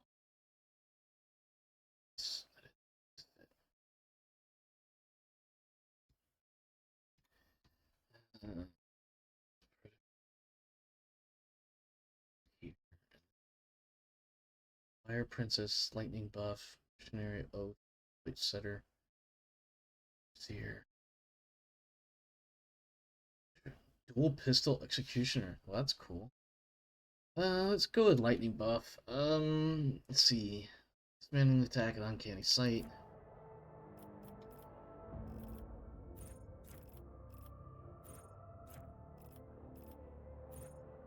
Is uncanny sight not an option? Blow right by it.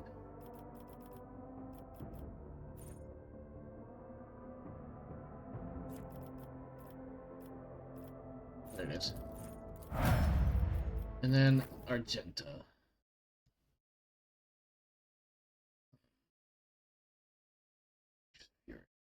Firearm mastery and muzzle velocity.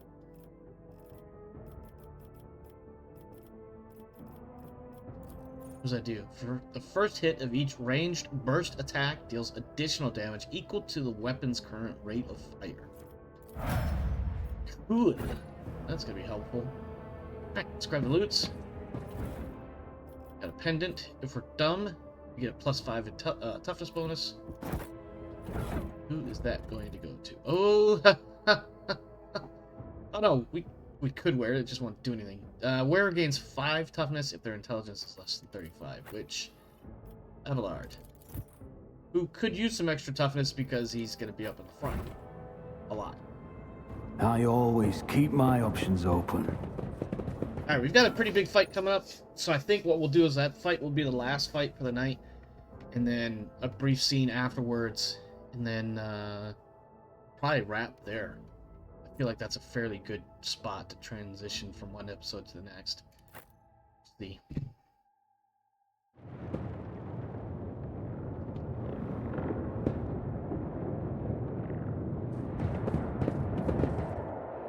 The first sacrifice opens the eye. The second sacrifice draws its gaze.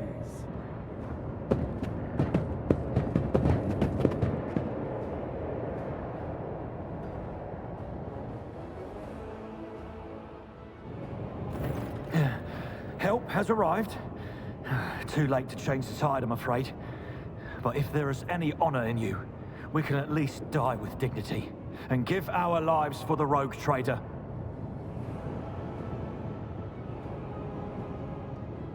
I think I'm just going to tell him that the Lord Captain will not be joining us. He will infer the rest on his own. Oh. The rogue trader is dead? No matter what ritual Kunrad is performing there, the warp is too strong. I cannot withstand it. I feel my body changing with every second. The warp is ringing in the air. This is the end. We will perish in the warp, along with the warrant and all the dynasty's heirs. The enemy of humanity has triumphed. I'm sorry, I'm just noticing there are shadow tendrils, and if you watch them, they will disappear for a moment and then come back. And this is really fucking awesome.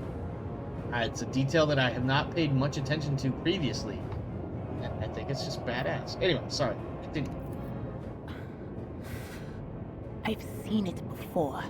We'd better get away from him. The changes are already accelerating. Yeah, I think I'm a bit pragmatic. The ship can still be steered out of the warp, steered out of the warp. We must first restore communication between the bridge and the navigator's sanctum. Then we have no right to bow our heads. Damn right. Do your thing, Ethelfred.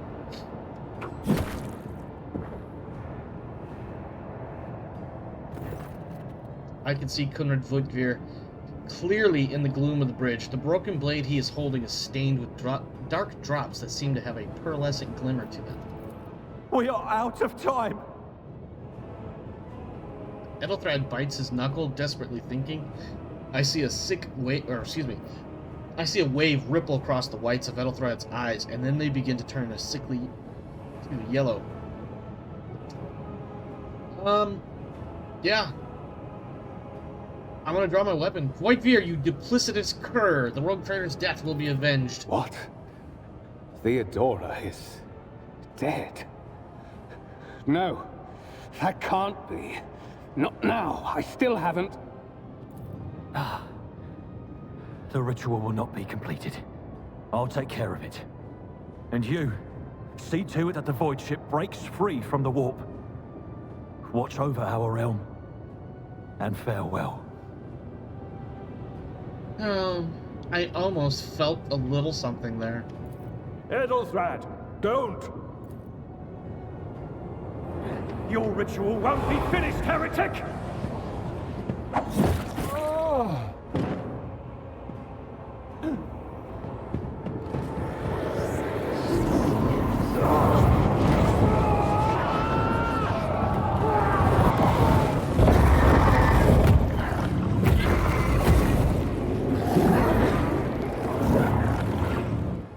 Count 5 eyes. I will deliver furious retribution. Alright, so Your Emperor it's gonna be a really won't tricky save fight you. if you don't know what to do.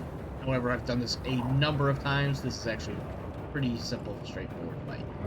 I need to put my people in position though, so first things first, I'm gonna put myself here, put Abelard up here. This is even easier when I have 2 fighters, but unfortunately I'm doing ranged. Adira, you're gonna stay here. Argenta, I need you up here. Start. Alright, starting off.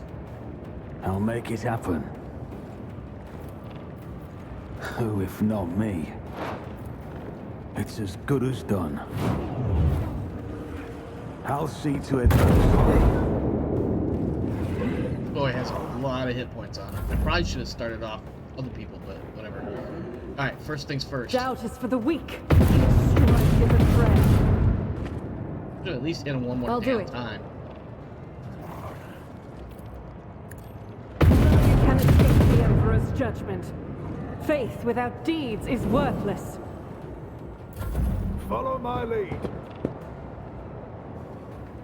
Out of my way! Who the hell are you shooting at? Who are you shooting at? Oh, you were shooting at that guy. I see now. Cover me. Will do. What an unfortunate turn of fate. Was that you? Or... But of course. Chaos guides me. Moving out. High momentum. At your beck and call. I don't want to use that I will momentum do my yet. duty.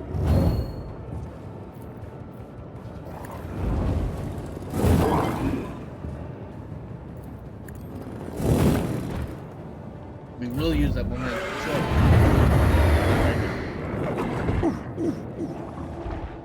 Echo. Weapon at the ready.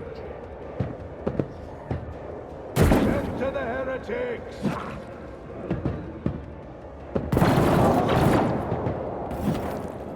Okay. On it. I won't stand for it.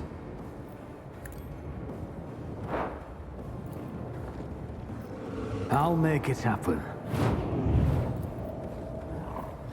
It's as good as done. Another enemy down.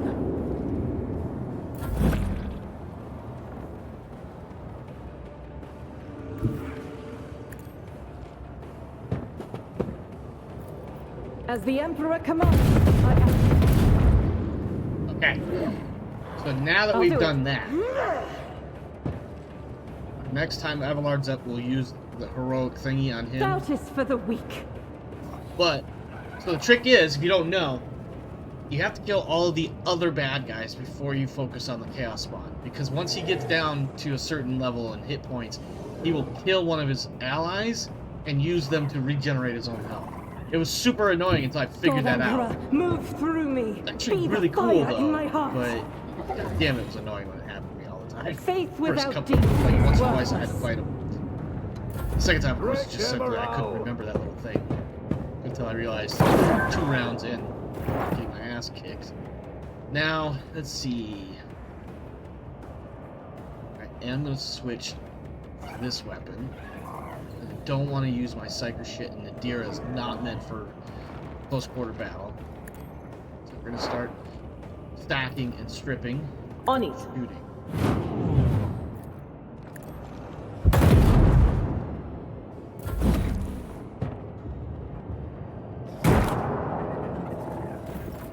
Abelard, I need you to back up so you can charge. I've seen worse battles than this in my time. I've done my endure first. Victory is imminent.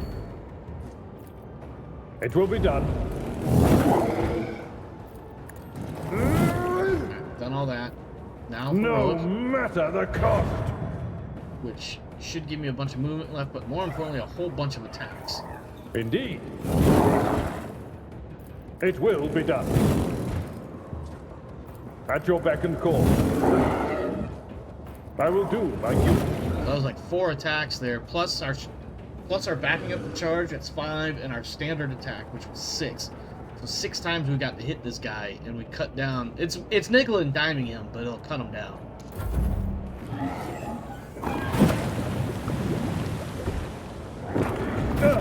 Just a minor setback.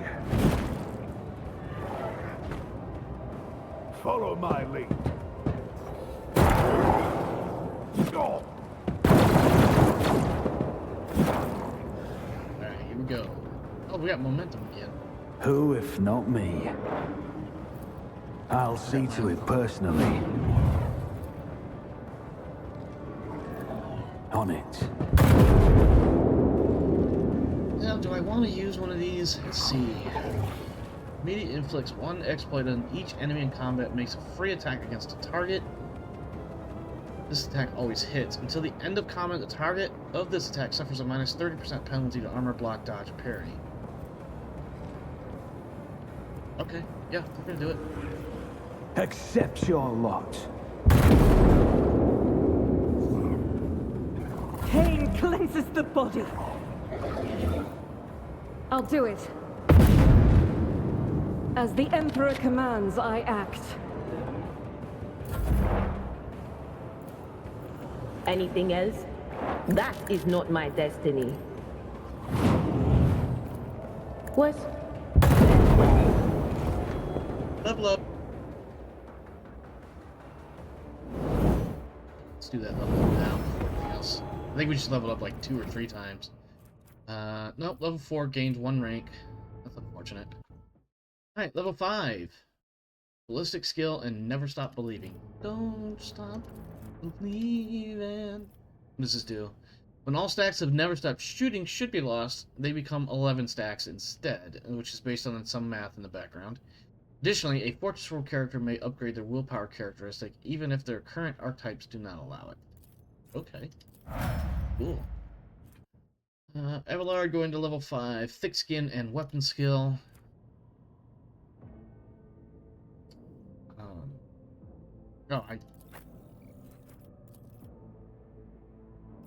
Thick skin, +1 damage deflection, and their parry chances increased by 25% of the warrior's total armor. Let's go. Adira, 5, ballistic skill, thriving in peril. Thriving in peril. What does that do?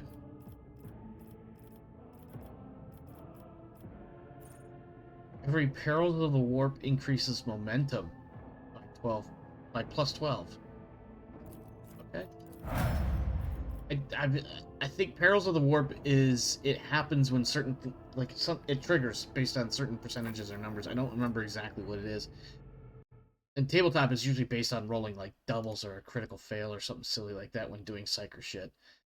Level 5 is ballistic skill and rapid reload. Rapid reload, of course, reduces the AP cost or action points cost from 2, or reduces it by 2 to a minimum of 1. I don't think we have any loots to pick up. We do need to go find our navigator, or not our navigator, our helmsman, who is over here somewhere. The heir is dead. His sacrifice. Rivor, Master Helmsman, systems status report. By the Emperor, it's the Seneschal. Living and breathing. Well, there's a tricky question. The old place is so overgrown with foul wickedry, we'll be scrubbing it off the vid screens for throne knows how long. We need to re-establish contact with the Navigator's Sanctum. It is our only chance of escaping the warp. A bunch of sounds in the background. Your words seem to knock the officers out of their stupor, and the air around you fills with voices of commands being issued. You hear someone sobbing, one of the survivors buckling under the stress. Abelard cuffs the crying officer without even looking. Restore the Vox channel to the Navigator's Sanctum. Ready the crew. Prepare for translation to real space. You may call me superstitious, but translation is not a good time to disregard rules. You are the only one who speaks for House von Valancius. You may not be the Lord Captain, but you, more than anyone else, deserve to take her place in the ritual that is about to commence. What must I do? Take the Lord Captain's seat. Order the final preparations. Wait for the officers to report and... blast it all to the void! Translation is a craft, not something to be explained in a tick. Just go up to the throne, Master. These people are about to do the impossible. The least they deserve is the solace of seeing a figure sitting in the usual spot. Please, hurry. Every second we waste is a terrible risk. I'm sorry, I've never actually clicked on that option before in the half dozen times I've played through, or I haven't played through the whole game, but on this bit, so I was actually curious to see what the response was. There it is. I am ready. Begin the ritual.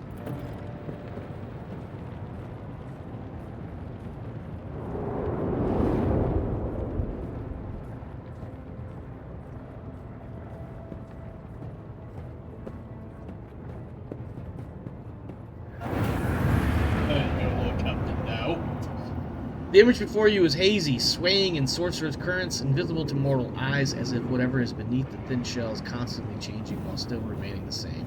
It is taken on the guise of Theodora, but the false rogue trader's eyes reveal the entity's true surreal nature. One of Theodora's eyes is engulfed in an otherworldly fire, the other a vessel of ancient evil bores into me. The voice seeps directly into your brain without ever reaching your ears.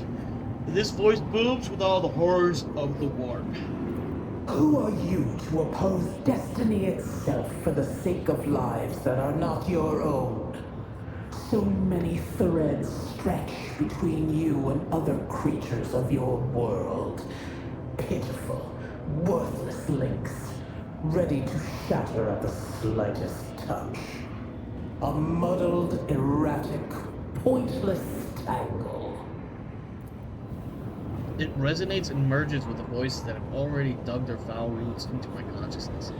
A moment later, you realize all these voices are the myriad manifestations of the same call that has finally invaded my mind. And these are because I was wounded by that damn weapon that Koronus Voidbeard had. Let's see. You are to blame for Theodore's death?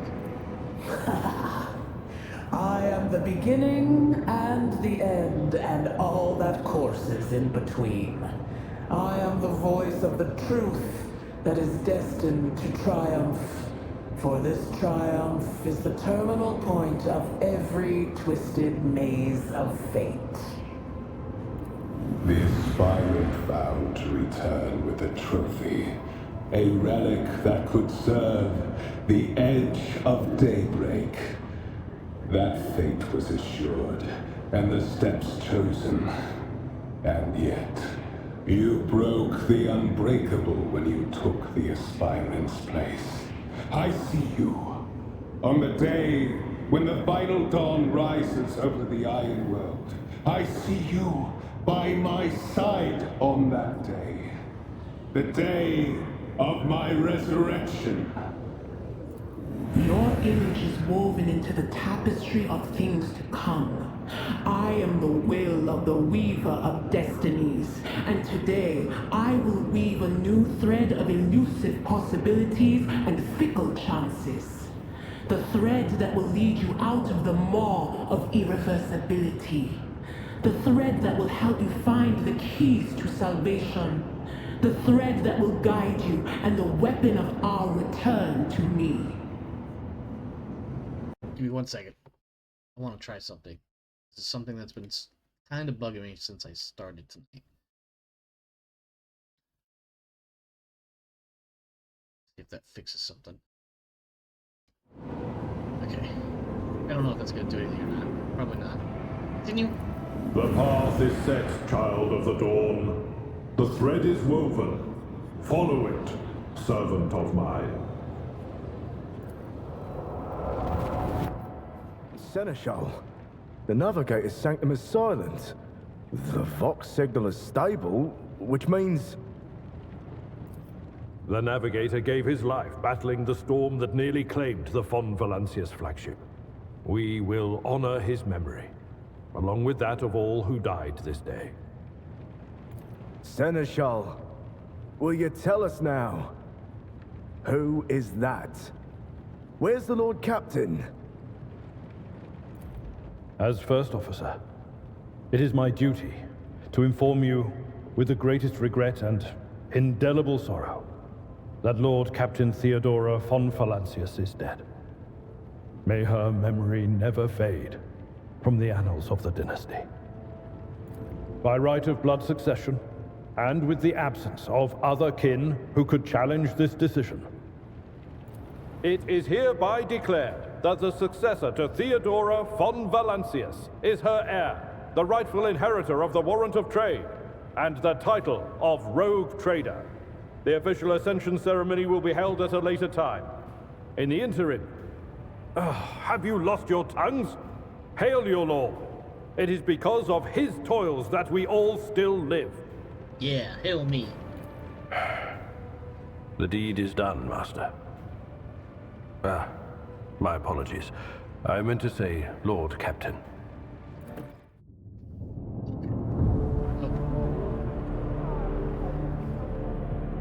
The treachery of the Master of Whispers was fruitless, but victory came at a great cost. Lord Captain Theodora von Valancius perished along with her heir, Edelthrad, and thousands of crew members.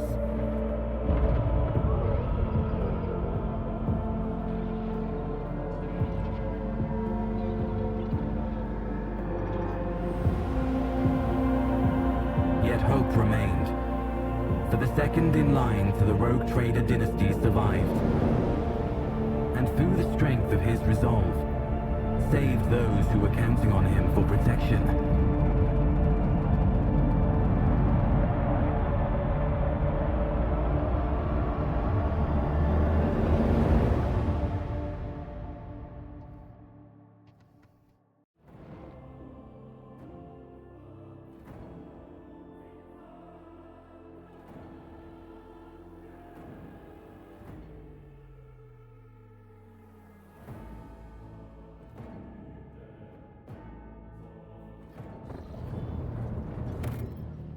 Okay, I think this is a great spot to end it, just because, like, that was like a really good segue point. I don't know how else to call it. So we will end the stream here. When we return, ideally next week, we'll pick up from here, or maybe a moment or two after this, because I may screw up this next part, because there's going to be like a bit of a dialogue, and I'm hoping I don't screw it up. But anyway. Oh, I'm gonna have to finish. Okay, you know what? Here, let's just do this. Let's, what now? Oh, it still won't let me save. That would have been. Oh, we'll finish it. We'll continue.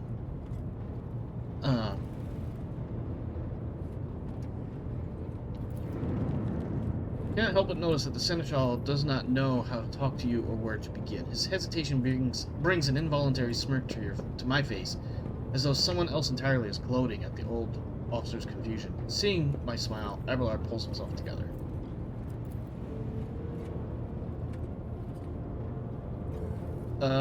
You must now hold your first officer's briefing in your new role as Lord Captain. For many of those who are about to join us on the bridge, this will also be their first briefing. We sustained massive losses among the senior and middle-ranking officers. Some posts have had to be filled by the deputy, while others go unfilled entirely, and now the deck clans are deciding who will take over their leaderless crews. I'm not going to read any of the rest of that. I'm going to continue with, I am ready to start the briefing. With a gesture, Abelard relays the orders to the adjutants at the far end of the magnificent chamber.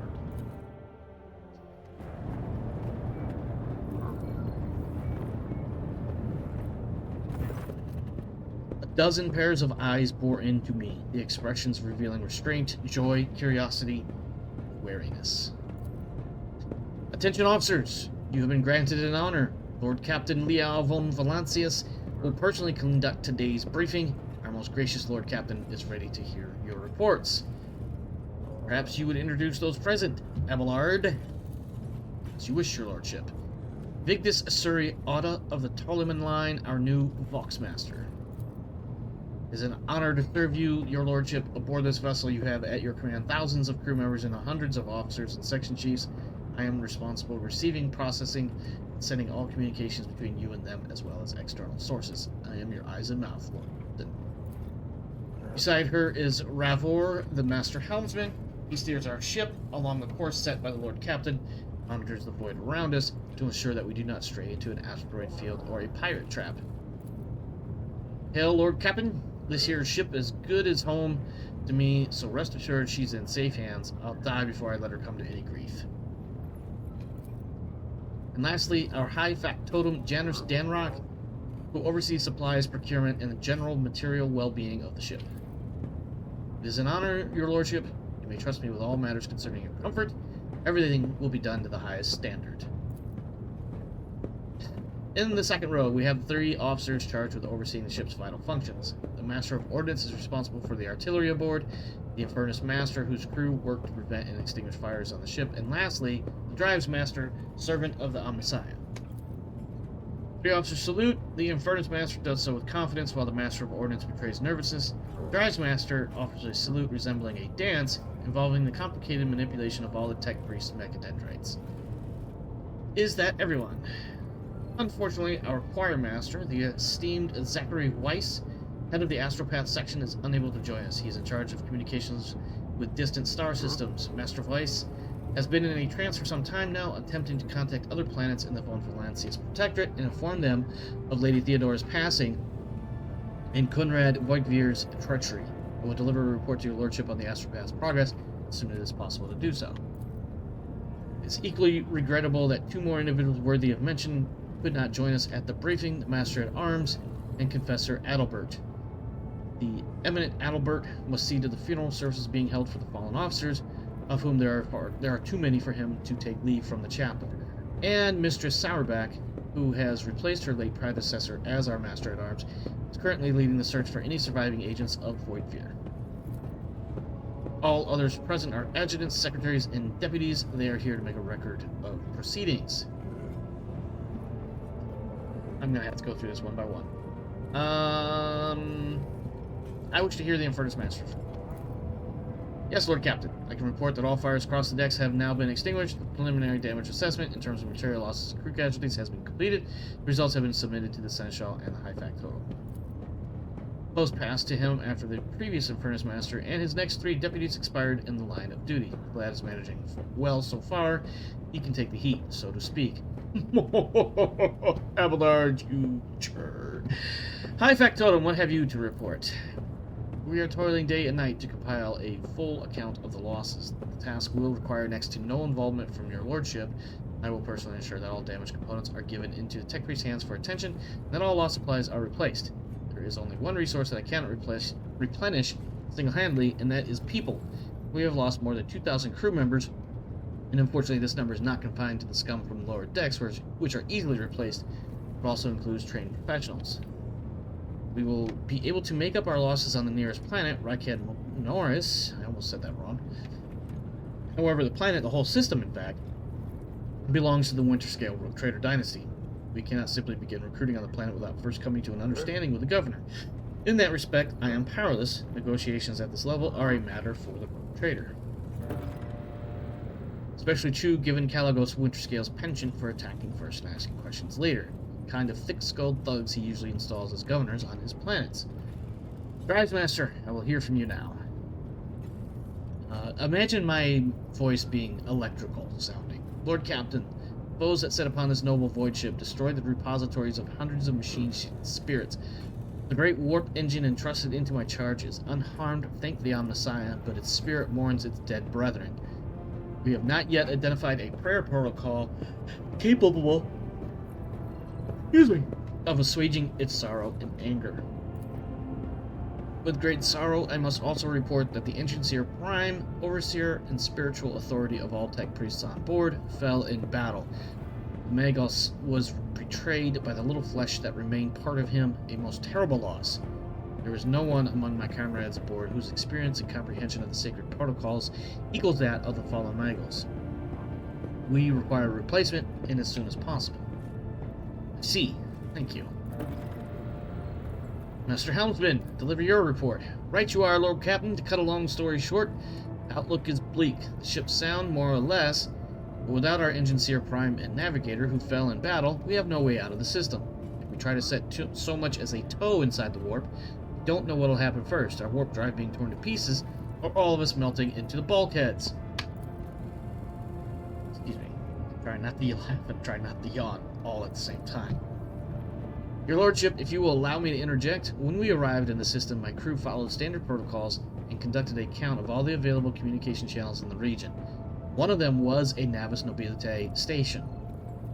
Station command maintains complete Vox silence, but even its presence here inspires hope. To have located a navigator in the very same system is an incredible stroke of luck, a true blessing from the God Emperor. A sharp bolt of pain lances through my skull as if in response to what you just heard. You understand that it is not the God Emperor you should thank for such good fortune. The words of the demon that appear before you during the translation, real space echo in your mind. I am the will of the Weaver of Destinies, and today I will weave a new thread of elusive possibilities and fickle chances. A thread that will lead you out of the maw of irreversibility. The thread that will help you find the keys to salvation. And of course, this is all based on the fact that I've been infected by some warp bullshit because of somebody's warp-blessed, painted, whatever, dagger. If I were you, I'd grab this chance with both hands, or else you'll soon be eyeing up asteroids to use as your new residence. And slightly less shitty news. I love that the devs put that in there. We can go round and round the system till our heads are swimming as long as the Prometheum and supplies last.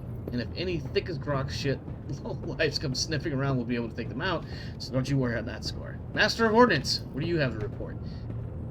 No, my job's simple. Maintain the arsenal and fire when I'm told. But just ask anyone. We've got no able crew, Lord Captain. Master of Ordnance, you forget yourself. So what? The ship's in ruins. Every second officer's dead, and now we've got a green Lord Captain who's supposed to lead us to void knows where. Silence! Enforcer, seize this mutineer!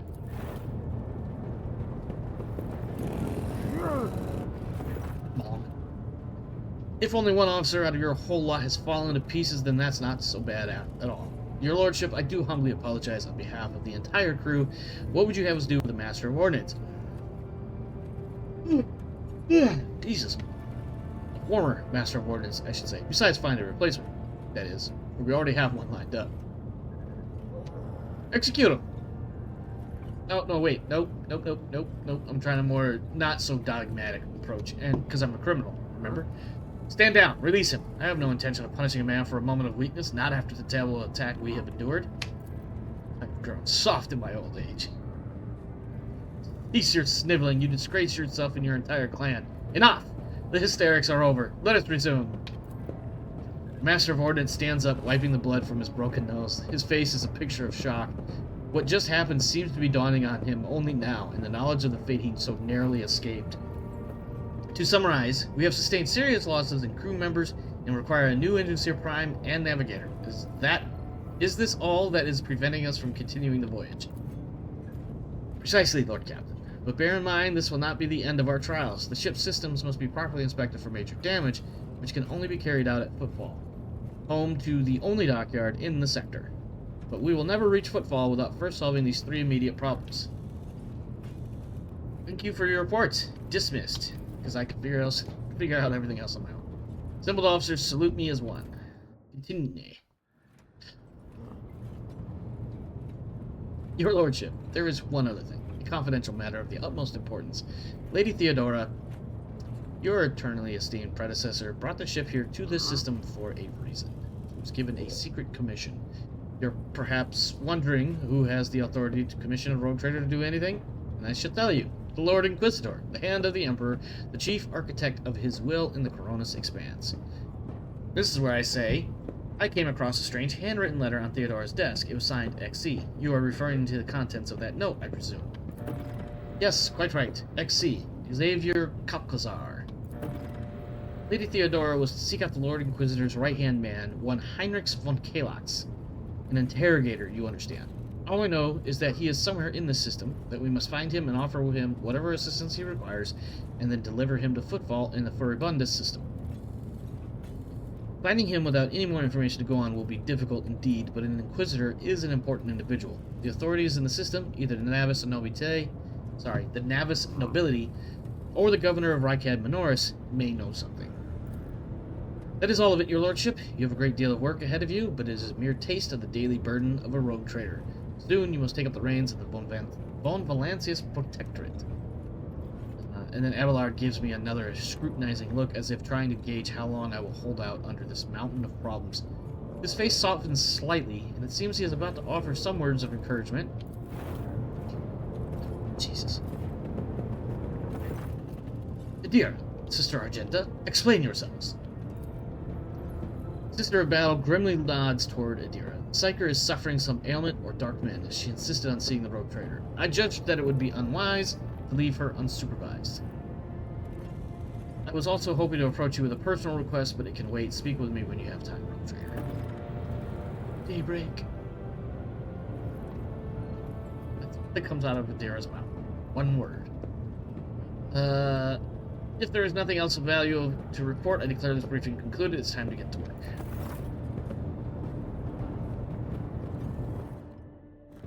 I intentionally avoided that Psyker bullshit, by the way.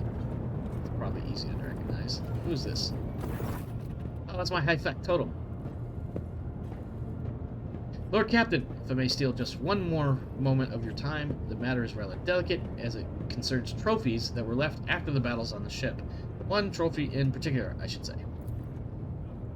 I retrieved a blade fragment from one of the bodies on the bridge. A curious article. I saw the need to keep it safe in case it should be of interest to you. And he looks at me, and I say, I'm going to tell him to get rid of it. I know what it is. Get rid of it. Midgetly.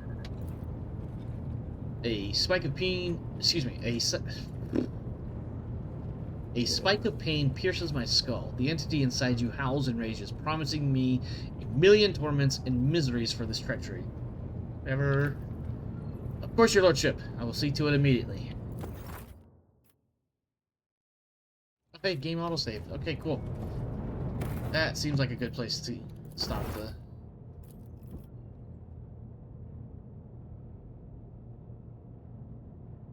Oh, we're gonna name this something. Yeah, let's do...